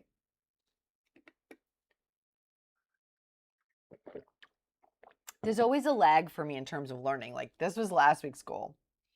So it broke this level of support. And if I look at, to be honest, I think I've had very mixed results trading OBAI. It is a slightly higher float, but really high relative volume. Wow. But let's see what the trend lines are saying. Yep, broke that level. Okay. So ERNA. Ooh, did you get into ERNA? That looks right up your alley, flip-flop. That looks right up your alley.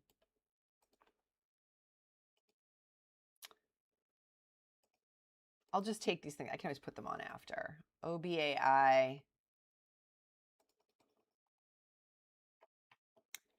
was really hoping there'd be a breakout.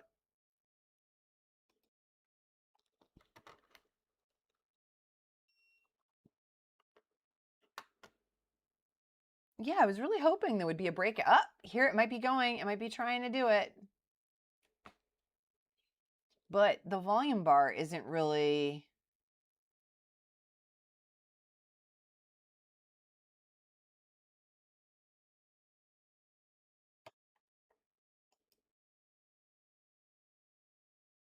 Interesting. Interesting.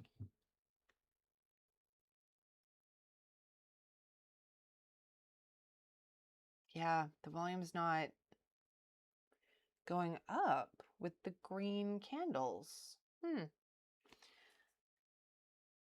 So I wonder what this pattern is. We've got a hanging man. And we've got like a long red candle and a long green candle. You would think this is... So this closed down here, opened here, popped up.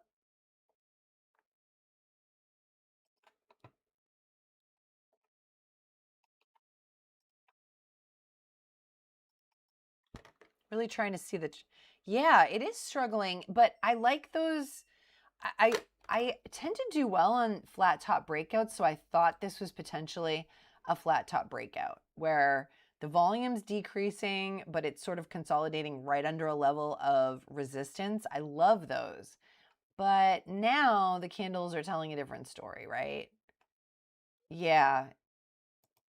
It's like here I thought I was going to get a flat top breakout, but it's really struggling.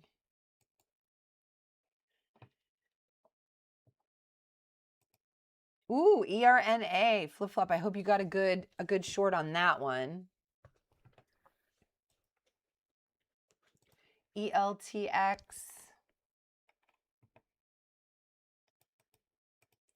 This is just running sideways, basically. Tapping this level of support.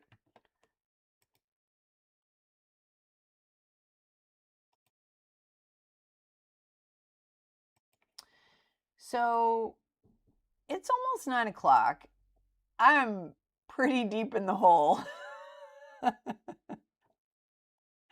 Trying not to be upset about it. I'm really not that upset about it. I mean, yes, it's the biggest loss of the month, but let's see, VIVK. But it is kind of the price of learning, you know. Honestly, I'd rather be a break-even trader than losing, which is what happened last year. I was in the red last year. So if I look at the top of the candles, this is where it like would take a shift in sort of, it's like a shift in my mental framework.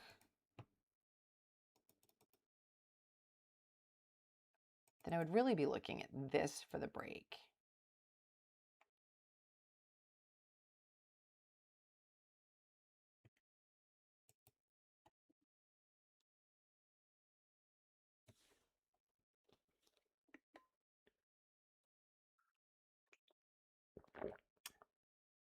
I'm going to have to really think this through.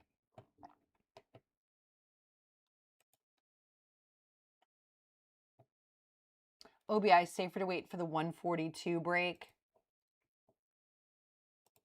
That's what I was thinking. I was, oh, for high of this. So really go for the high of the over here. Yeah. But I usually like it when I see price consolidating right at this level of, you know, a flat top, but I didn't really see it this time. Kind of faded off, which happens sometimes, right?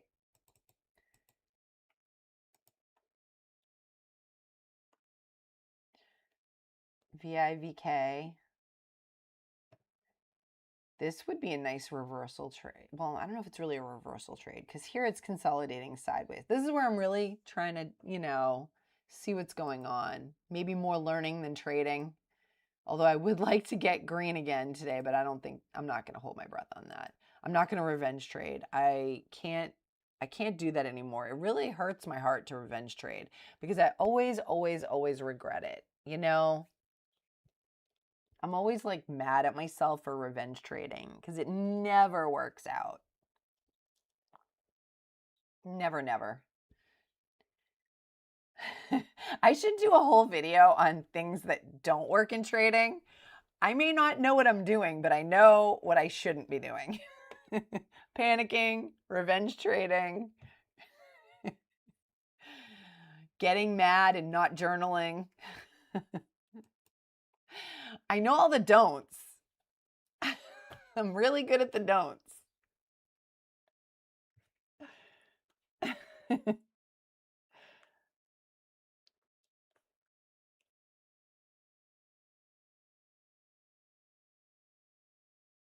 That would actually be a funny video. I think I might do that this weekend.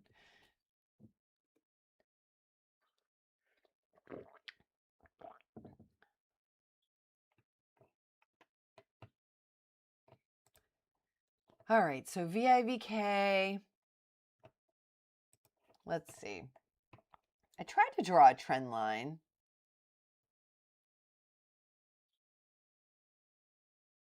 But now would you include this in drawing the trend line? So this is this a rising wedge also?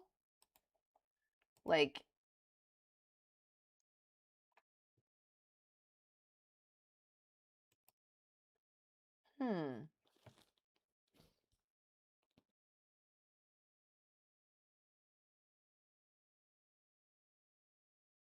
It is popping up, but,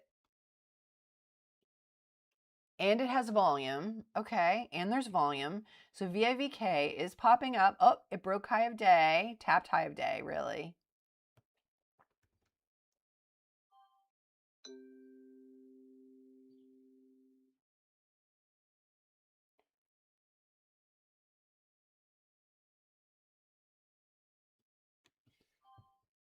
Well, that was a tiny little scalping trade. All the points have to be collinear. Okay, got it.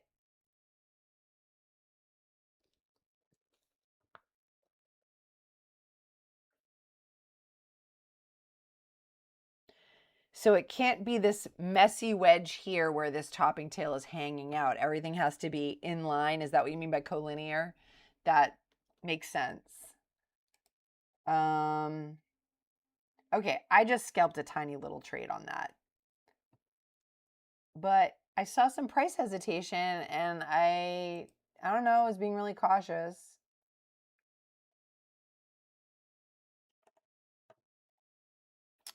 So for VIVK, that was a high of day breakout, but didn't really go anywhere.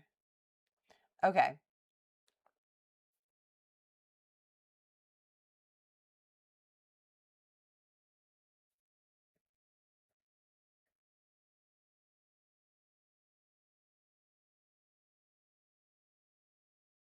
Oh, look at this. It's like another little flat top forming.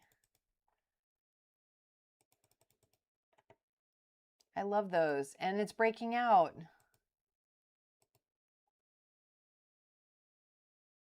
But the volume is decreasing, so I'm going to hold off.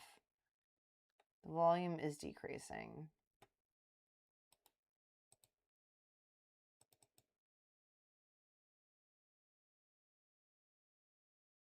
It is pulling away from this trend line, though.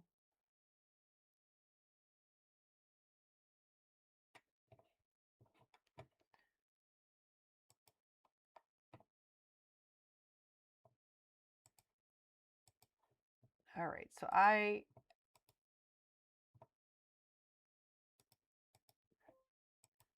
that was kind of a scratch trade. It was less than a penny a share, but it was green, so.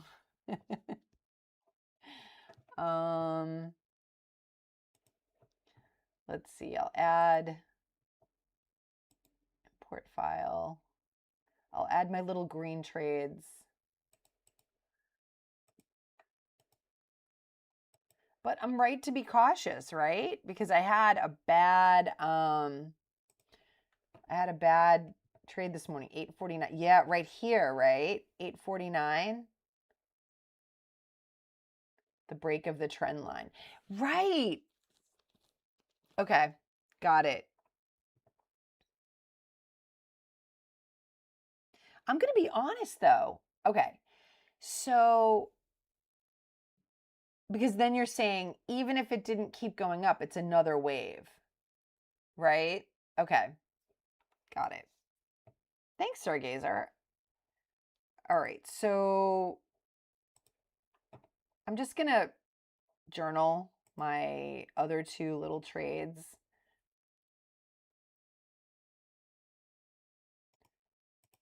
So this one on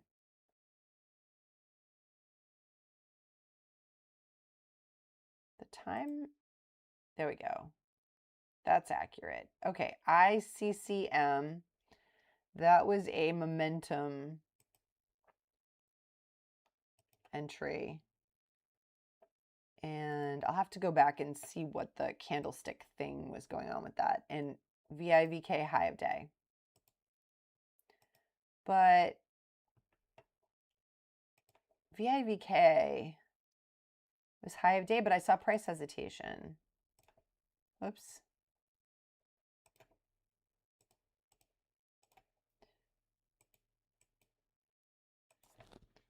I saw price hesitation and tried to get out, break even. Someday I will learn how to type price hesitation properly. Thank God for Grammarly. That's all I have to say. It was a bull pennant breakout. So here, right here, was the pennant, right? Bull pennant breakout. Ah, now that makes sense. That makes sense to me. Okay.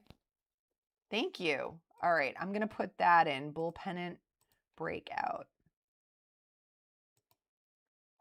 I should have entered at the bull pennant breakout earlier. Okay. Well, that is another, I'm going to add that to my list of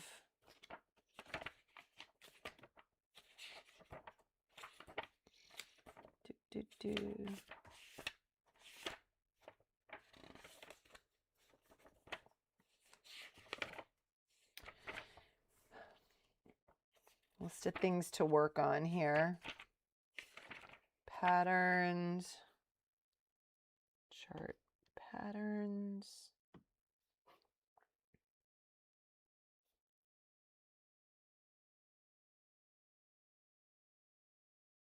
I think I'm so long overdue on memorizing all of this.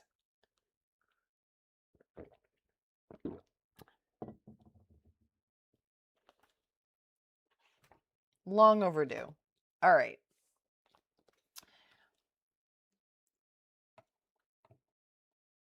Bull flag, of course. That's a multi-candle pattern with bull flag, of course.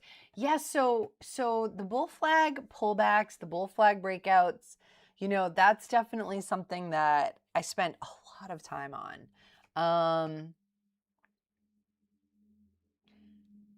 But I like this better because the bull flag pullback, it's like I wasn't getting it. And also it wasn't really necessarily, you know, it might be like 2 or 3 candles. Whereas this, it's like a clear trend, break of trend, not just like a pullback. Like this to me here, this is a pullback, right? This is the kind of stuff I used to trade, but I would get false breakouts like all the time. I had accuracy of 53% on 105 bull flag pullbacks over like 2 or 3 months. And I was way in the red on them. So, but this is more of like trading off of the trend line, which I think is really, really helpful. So,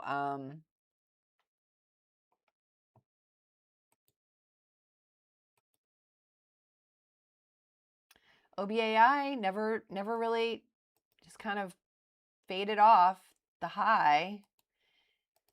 And,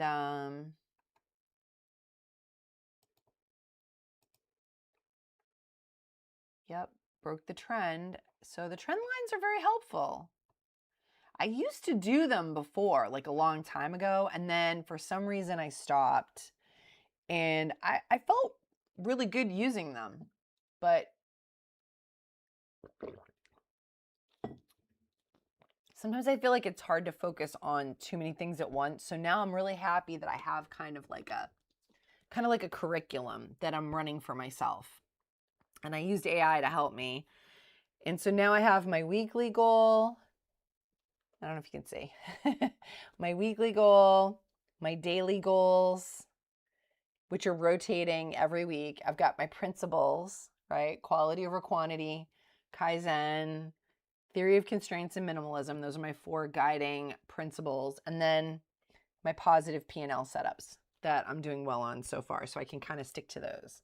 High of day, flat top breakout, and momentum entries. So whoever suggested the whiteboard, and I can't remember now, but thank you so much. This has been really key to helping me kind of dial in on what I'm trying to do, you know? All right, 9:07. Wow, I can't believe it's already 9:07. I'm not gonna chase. I'm not gonna chase trying to get out of my hole. I mean, whatever. Like, if I chase it, I'm just gonna like go red. If I see a good opportunity, I'll take it. Right now I'm trading with 50 shares. And if I get another green trade or two, I'll probably size back up. If I feel like I'm on a roll or I see something really good and I want to hit it hard, I will go up to 100 shares, but I'm going to be cautious. Oh, wow, look at this. See, this is interesting. So it broke that trend line. Like you said, Stargazer, that would have been a good point to get in. And the volume was increasing, right? So the volume is increasing with that Here, it's just tapping that trend line.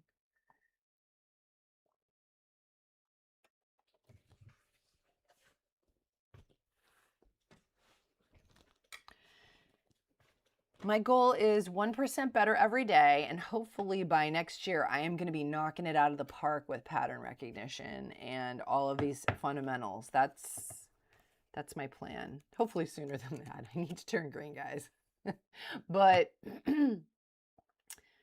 you know, I feel like I'm focusing on the right things right now, fundamentals. And then once I get this down cold, then I'll kind of layer in more intermediate level skills. I think I got to get the fundamentals down. So, all right, so let's see. I'm looking at, it's following the trend line, which is so interesting. So now if I wanted to do another one here, I guess, or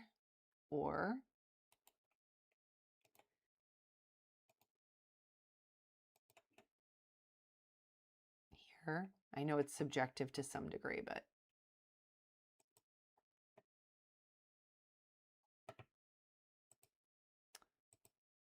let's see if anything new is popping up. I mean, if I'm not trading, I'm learning. That's my plan. And dedicating this live stream time to that. Plus I, of course, trade outside of the live stream. And I also do drills and stuff outside of the live stream, but this has been pretty, so now today, like I said, I'm having AI, I'm putting together a curriculum for myself using AI, and Wednesday is chart patterns and trend lines. And it said, one of the drills I'm supposed to do today is go on a candlestick chart and identify the 3 most obvious trend lines on the chart.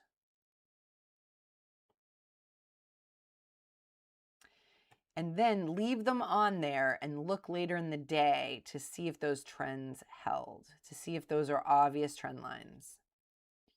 So maybe this is the one I'll do that on, right? I've got one trend line, another trend line, and another trend line. And I think these are the 3 most obvious right now.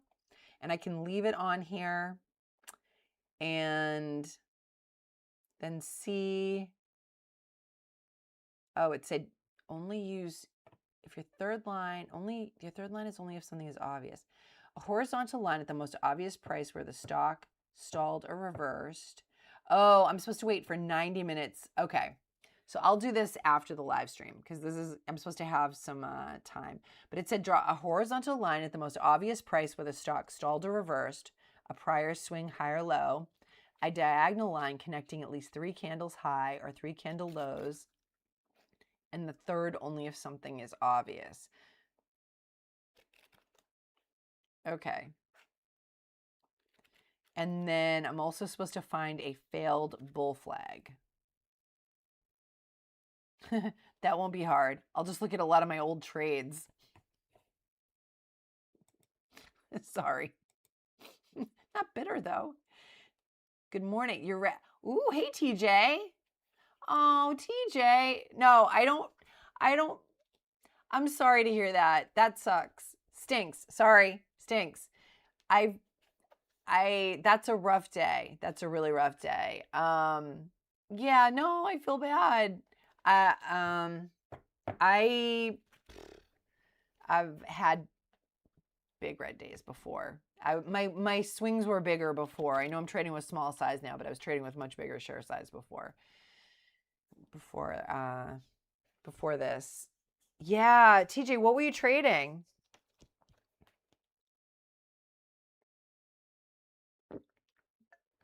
So TJ, what is your game plan?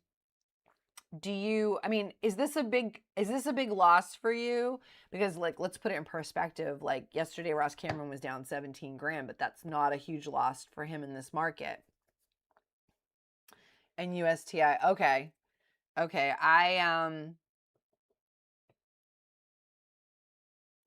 I lost mine on CLMT. I think it was CLMT. CLMT. No, that was not what it was. What was my big loss? CLWT. CLWT. Whoops. That was my big loss today. CLWT. ICCM. So what's your game plan? Like, I know for me, my game plan is, because this is my biggest loss of the month so far. So my game plan, I reduced my share size. I got another red trade, but it was small. And then I reduced my share size again. And, you know, just trying to get my confidence back. So yeah, how do you handle it when, oh, okay. Yeah, that's what happens. That's one of the reasons. I mean, you know, but at that level of shares, you're going to have bigger losses, right? But yeah, let's hear what your game plan is for going forward, right? How are you going to,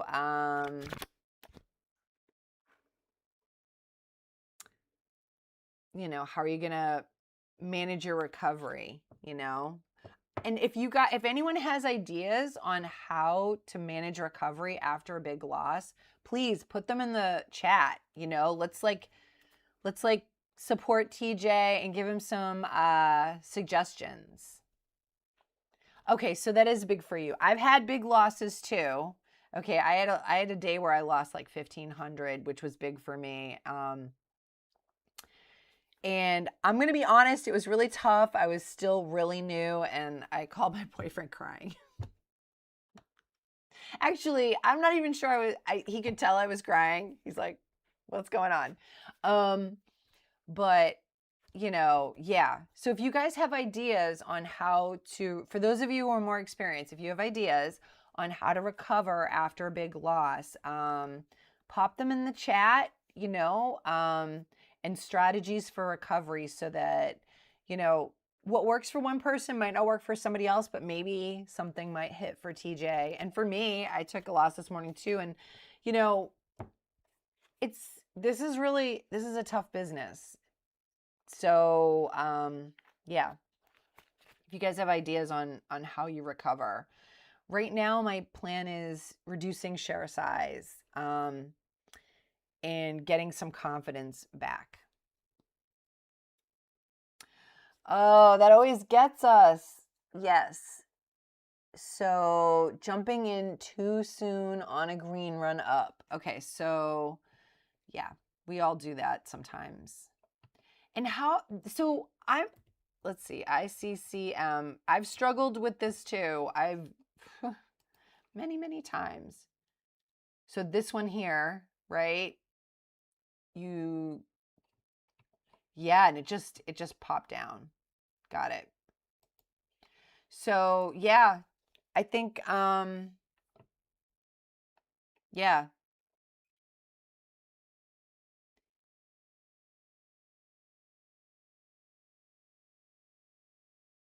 Okay. Okay. So take a break, like a little timeout, and then think of some rules you could set that would make it harder for that to happen. Like maybe if something goes too far against, you take half off. Got it. Okay. That's good. That's good advice. Yeah, like take some time off from trading. I've also, after a big loss, flipped to paper trading so that I could kind of get my equilibrium under me. Yeah, nothing's really running yet.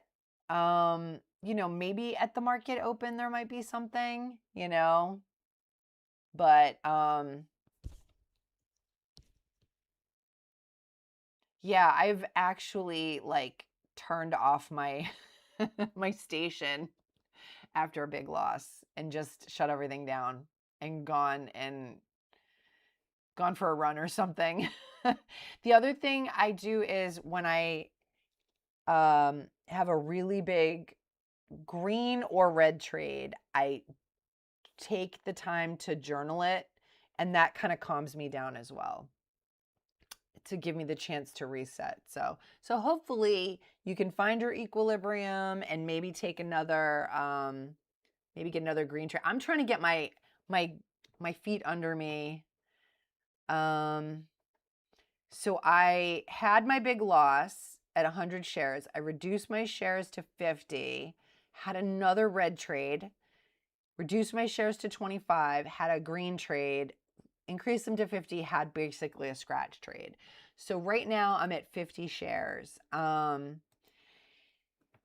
I'm hoping it will, like, I'll get some momentum under me and maybe get a few green trades and then increase back up. WYHG was the big killer for you. Yeah. Oh, TJ, I'm so sorry to hear that. It stinks to go red. Yeah. And like I said, I think everyone's been there. That's everyone can empathize. Like, I almost quit in the fall. I was like, what am I doing? But Relentless Trader, someone turned me on to Relentless Trader, and they posted a video.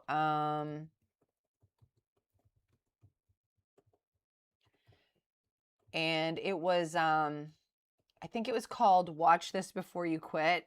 They just posted it like in the last day or so. And I thought it was very good. I'm going to see if I can find it. Why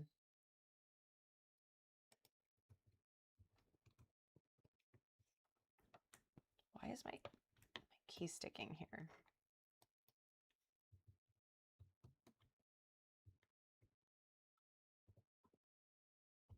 Let me see if I can find that video because it was really good. Because we've all been there. We've all been like, I'm just going to quit. What am I doing?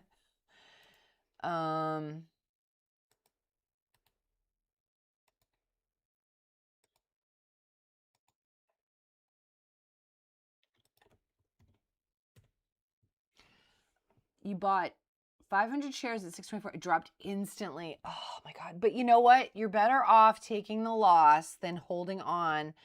I've held on to bags and lost way more.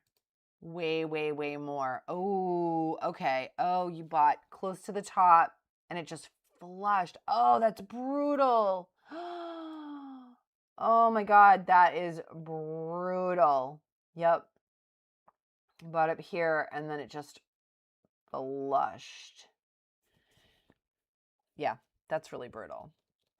So I thought this video was good. It was pretty inspiring. Someone turned me on to them. Someone in the chat mentioned them, and these guys are hilarious. They're a bunch of young guys. They're, they remind me of my kids. They're just a bunch of young guys that trade together, and they're stumbling through it. And some of them are just starting to have some success after a really long time. So I watched the video, and he was just talking about how, what a long journey it was to get to where he is.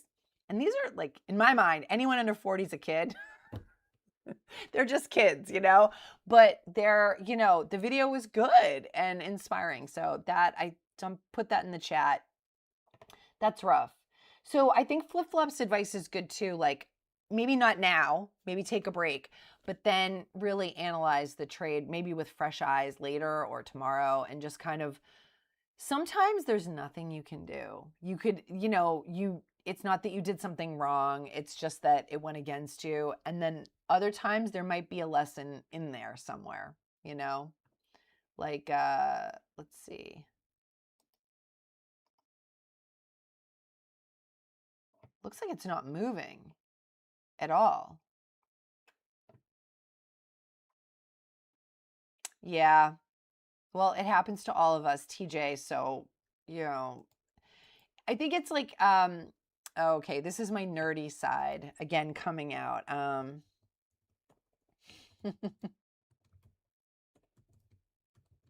Let's see.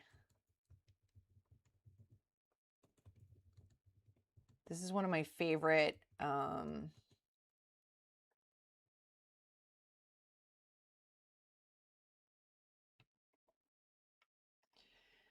so I love the book The Count of Monte Cristo, but from the movie, there's a great scene where the Count befriends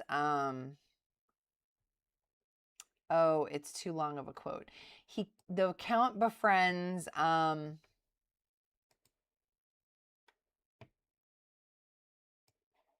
his enemy's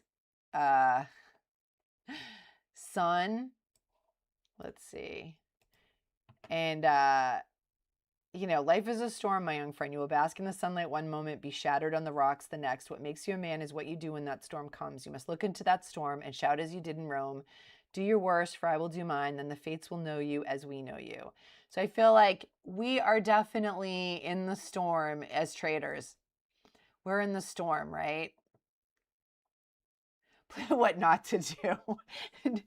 Dude, TJ, I literally said, I have an idea for a video, a collection of all my mistakes. Like, don't do this, don't do this, don't do this. Like, yeah. So yeah, just analyze it. You know, there might, you know, analyze it and see like what, like Flip Flop said, what you could do differently. Okay. Have a tick chart up. Yeah, so some of you, that's another thing I want to explore potentially in a future tick charts. I know a lot of you use tick charts and trade with tick charts, and that is definitely something that I am interested in learning too. 3 white soldiers. So that was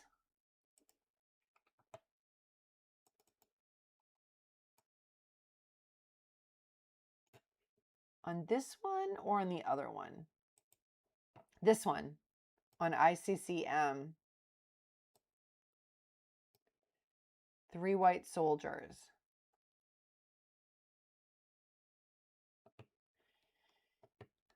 VIVK, I shorted those 90s, but it was such a small trade, I didn't call it out. I really wanted to go over 150. Anyway, I'm just going to cover it now. Itsy bitsy trade. Oh, okay. Right here.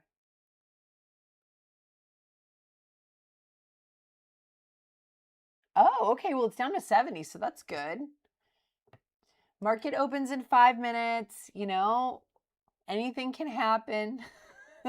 I'm going to be cautious, though, because I'm red, and I don't want to dig myself into a deeper hole today. So I'm at the cost of my trading education today right now stands at $122. So I'm gonna be really cautious going into the open. If I see something, I will jump on it, but I'm not gonna force anything so that I don't want to get myself into a deeper hole. Like, I'm gonna try to just stay calm, not get too caught up.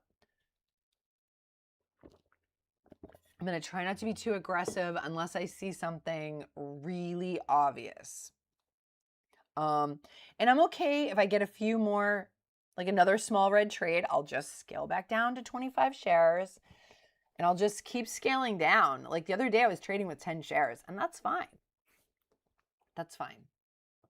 If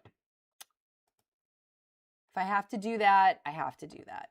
I'm okay with it. All right, so I'm just going to close. I have too many windows open.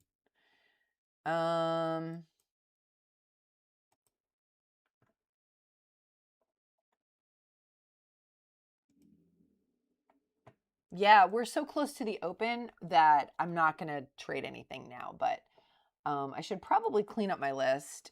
ERNA.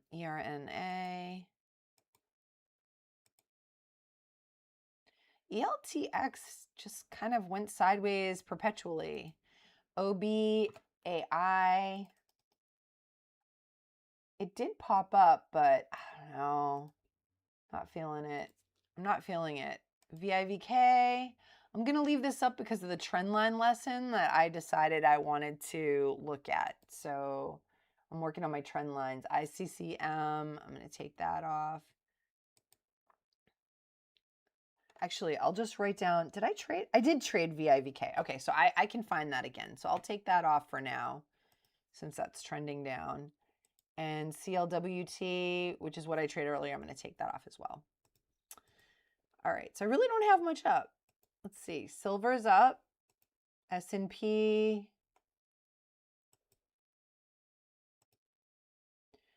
The S&P gapped up on Monday, pulled back yesterday, but volume has been pretty steady.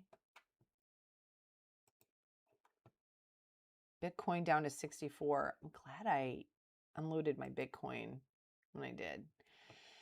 I had been hoping it would break 85, but 3 white soldiers were laughing at me for that trade. But, you know, this is why I'm working on my chart patterns, because I'm missing that stuff too, you know, and so that's why I'm working on it. I'm working on it because I want to get better. And, you know, no one gets better magically. I'm sure there are people that have innate ability with trading. You know, maybe they have amazing pattern recognition, amazing math skills. I think, though, that... Oh, that's it. That's the bell. All right, guys, good luck. Let's see what's coming up.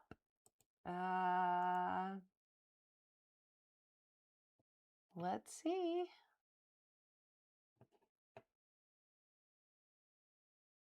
Like I said, I'm not going to be too aggressive. I'm going to be cautious because I'm red. I don't want to go even deeper red. Okay, so EHGO, that popped up this morning. EHGO. I'm going to change my... I'm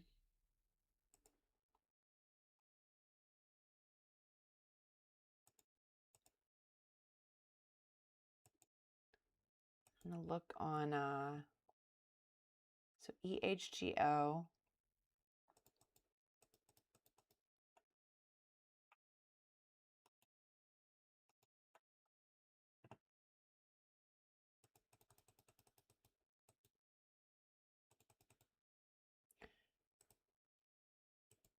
Get to the 1 minute chart here.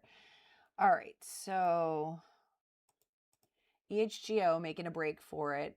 SHAZ. What's that? Oh, that is way out of my price range is what it is. So I'll take that off the list. So I like to look for the 5 minute opening high, opening range high. TGE over 120. Let's see what TG is. TGE. Oops. Oh, okay.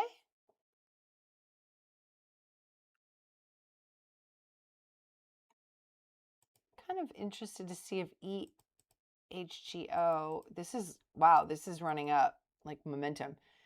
Okay, these are the 3 white soldiers, right? 1, 2, 3. These are the 3 white soldiers, I think. Well, this is a closing bullish Maribozu. This is like a spinning top. This looks like an opening bullish Maribozu.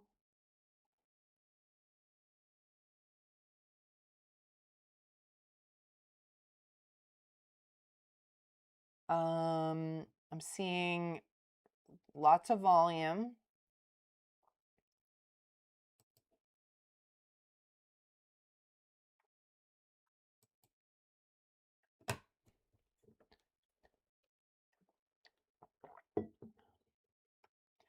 Now there's the pullback. This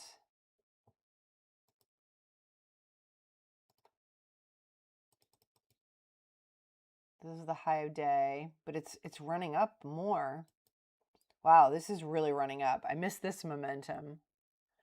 After 3 white soldiers, yeah, wait for retrace, right? So this is 1, 2, 3, but this is a long topping tail. So it's not really a shooting star, right? Because the body's so long, but these are the 3 white soldiers. See, I'm starting to see it. I'm starting to see it. Flashcards. Old school flashcards.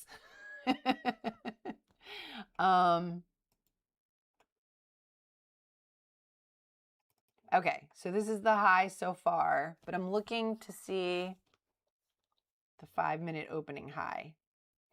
This is a long day, no, high wave bullish doji. So I guess this is a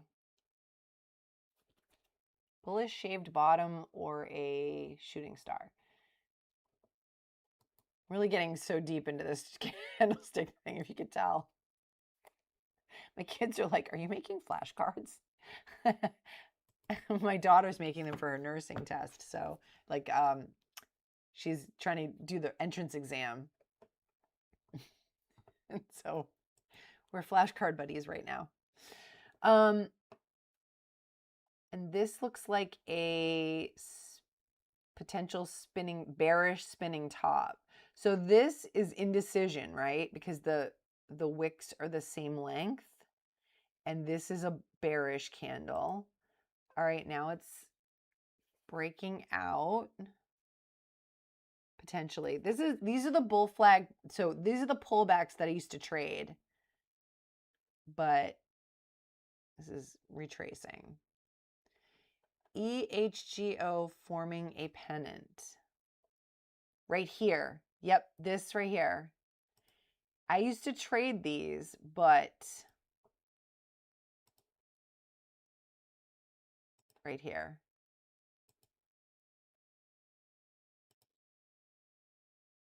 But it broke that and died out. So the dominant candle here, if we just look at the opening, after the open, the dominant candle is definitely that red candle. Right. Well, you're watching me struggle through it, learning. The pennant failed. Yes. Yeah. Stargazer, thank you so much.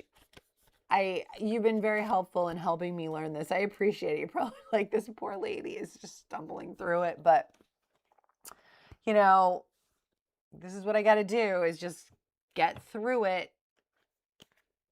It's the only way. When you're going through hell, got to keep going. Who said that? Some president, right? When you're going through hell, you got to keep going.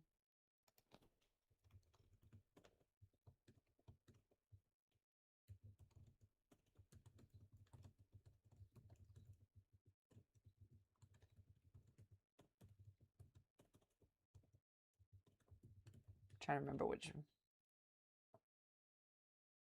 Winston Churchill. It was Winston Churchill. When you're going through hell, keep going. No rest for the wicked, right? LOL. And me, no problem. Yeah, so this is definitely interesting. All right, let's see what else, if anything, is popping up. No, this is like the one thing that's popping up. Come on. Yeah, it's second on the list on Charles Schwab's percent change gainers list. I wonder if there's anything on my small cap scanner, my own little small cap scanner that I created. EHGO is the top. ICCM is also up there.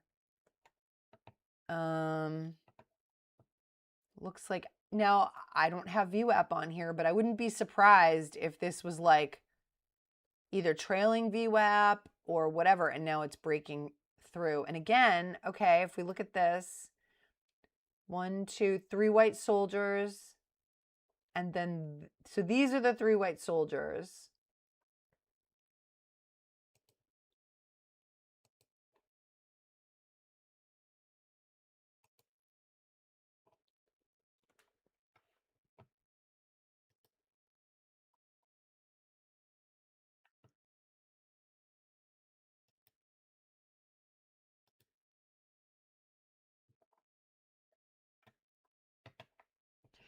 I was watching it earlier. Yeah, right here.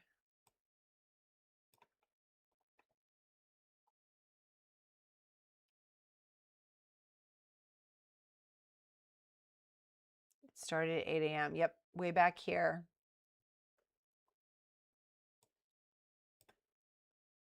Oh no, EHGO, sorry. Right here. 1212. Oh yeah, we talked about that one right here.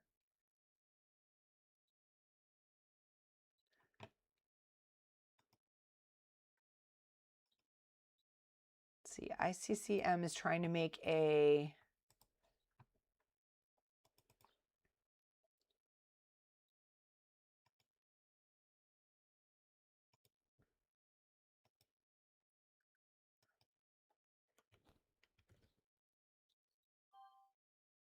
okay, so I'm in at 607. All right, so I took a break over. I have to figure out what that's called. Did I just do a bull flag pullback? I said I wouldn't do those anymore. But it broke this level. So let's see.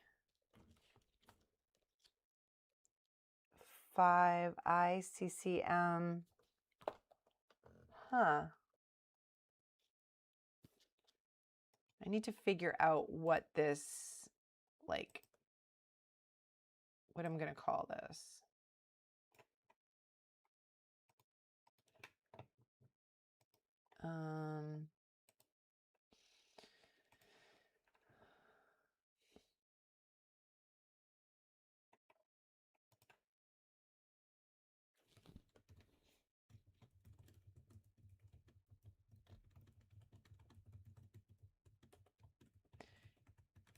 Just asking Claude what I would call this setup.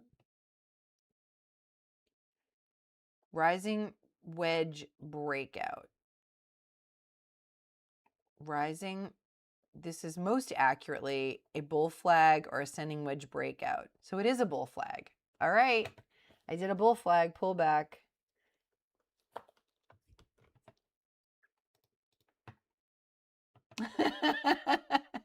Yeah, I think it was, but I actually, so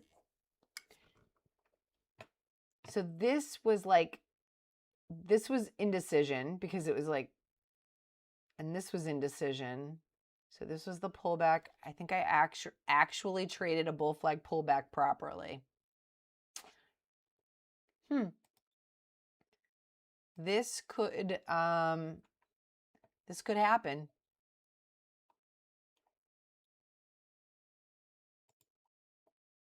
So a lot of stuff popping up. MTEN, I think someone just mentioned that. MTEN, I see that popping up. Oops.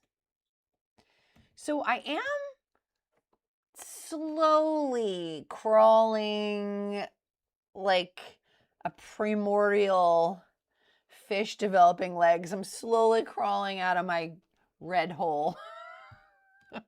Coming out of the slime. I'm like really just trying to climb my way out. Let's see. I'm going to move that trade to my sorry, that was a visual. I'm going to add that to my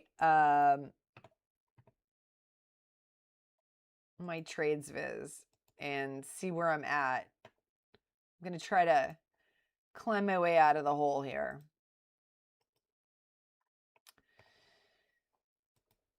One trade at a time. All right. So, all right. Okay. That was that was 20 cents a share actually, because it was only, no, wait. Was that 100 shares? Oh, my thing reset. That was 100 shares. So that was 10 cents a share. Okay, I guess I'm at 100 shares now. these little accidents. All right, so ICCM. Wait a minute.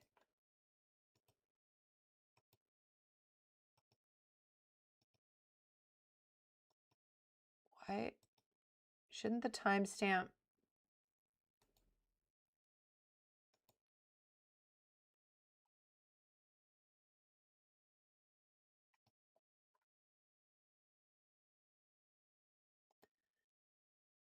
There we go. There we go. All right, so this was a bull flag, and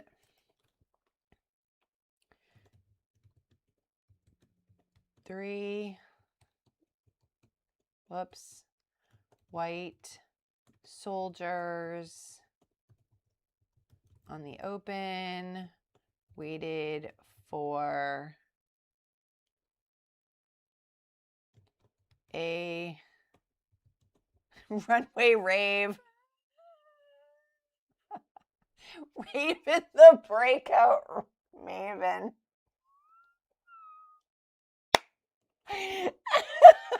Runway rave, rapid rise raven. Oh my God, that is hilarious.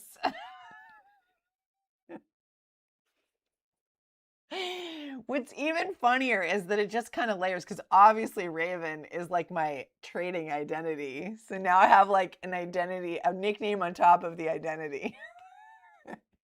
Rapid rise Raven. I love it. I like Raven the breakout maven. I like it. It's kind of reminds me of a fight name. Waited for the ascending. Let's see. What was this? An ascending. You're hilarious, Flip Flop. Rising wedge. Okay, so that's what it is. A rising wedge. Waited for rising wedge and traded the bull flag breakout.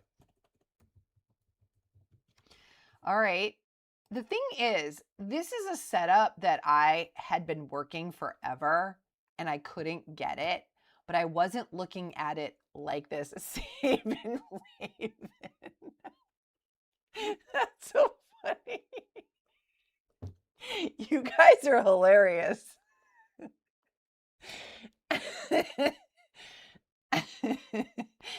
Oh my God, so funny. Oh, you guys are cracking me up today. Save and Raven. Runway rave. These are good. These are good. You guys are funny. All right. No one can say traders are not funny. This is a setup that I have tried to work so many times, but the big difference today, and this is definitely going to go on my recap is going to be so long. Warning. Is that I'm looking at the patterns, I'm seeing what's leading up to it, not just a pull, but I'm saying, okay, the 3 white soldiers, wait for the pullback. Then I'm looking at the candle shapes, I'm looking at the trend lines, and then I traded the breakout. And I didn't try to go for a home run either, you know? So, no, wait a minute. This is the total profit from the 2 trades. Okay. So, this is where I'm headed with my trading. Like, this is why I'm diving deep into all this other stuff, which for a lot of you is probably very, very intuitive and, you know, you're way past memorizing stuff. But for me, I want to understand when it's a good time to get in, when it's not a good time to get in. And I felt confidence taking this trade. Now, I would have thought, honestly, that would have kept going, but I wanted to get out because I really felt like, okay, I don't want to overstay. And honestly, it's a good thing I did because I got in here at 607 and it was rising pretty quickly. And then I got out, I think at 617, right? I can't see the bubble, but so, So, okay, so I'm really happy about that trade because of the fact that I'm identifying the context. Context matters, right? But oh my God, you guys are so funny. Let's see, MTEN.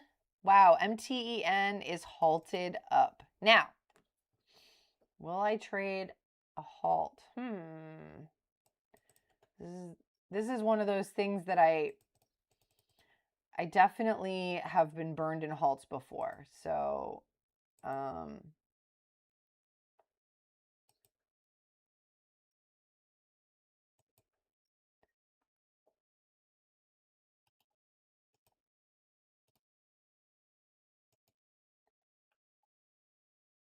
don't know.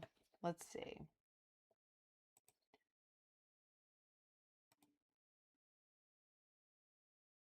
So this is a closing Maribozu, right?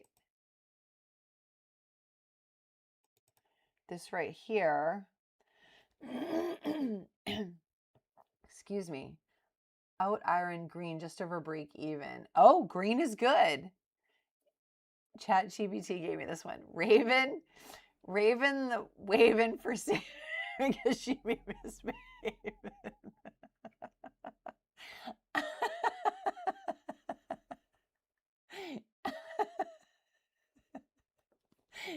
Oh my God.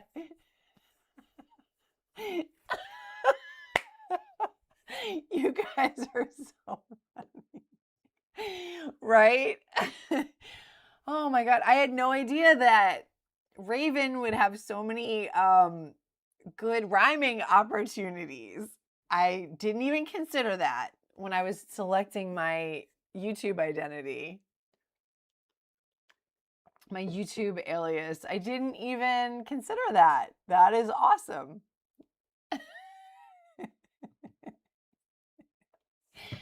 Stargazer, I feel like the beginnings of a rap might be forming. Like, it's like almost like a Eminem 8 Mile situation happening here. I don't know.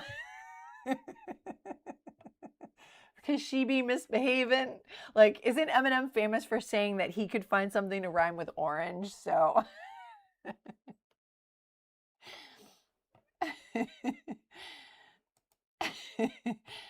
Oh man. Whew.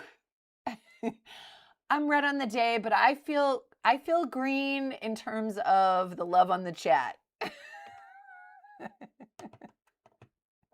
I may be red on the day, but I'm green in terms of this. Our community is awesome. Our little budding community is awesome.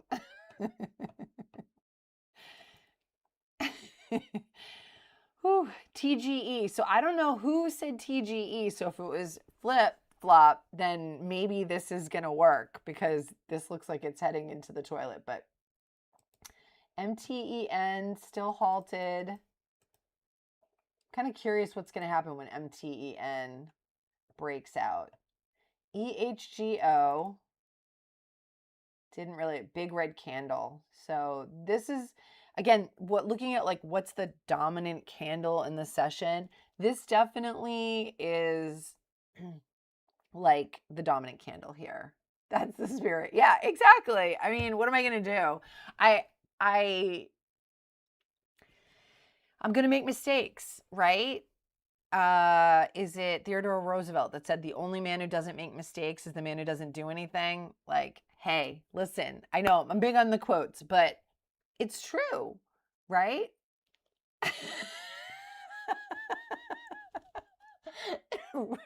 Raven the musical. Raven the Maven the musical. Yeah, because you do music, right, Flip Flop? Yeah, okay. This is hilarious. I could end up with an intro for my videos.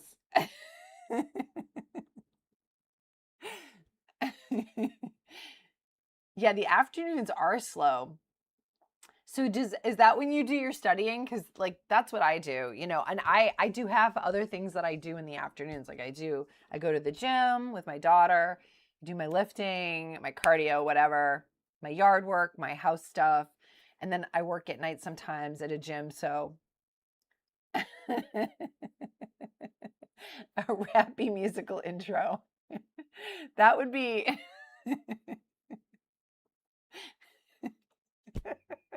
that would be pretty funny. I do like rap, actually. That is, I listen mostly to rap and hip hop, but I mean, I listen to other kinds of music too, but oh man. So yeah, I feel like the candlestick, I feel like every week I pick a goal, and each goal seems to kind of lead me to another goal. And that is the theory of constraints. It's like I find a bottleneck and then I'm like, oh, wow, I really need to work on that next. So this is the theory of constraints at work, guys. ICCM halted up.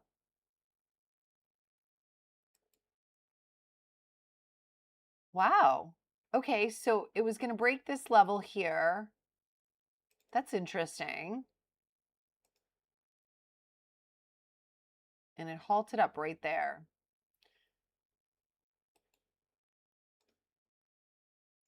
So if we look at trying to keep an eye on MTEN out of the corner. Oh, MTEN is moving, right? No?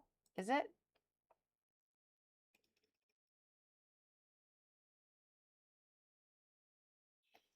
Yep. But ICCM, I'm trying to figure out where the trend lines go on this. So it broke this trend line. Okay. Now we've got a trend here. I guess I have to rebuild my trend lines. I guess they're a moving target, of course. I guess that makes sense. Yep. Here. Okay. Yep. MTEN. Wow. Okay, that really broke this trend line.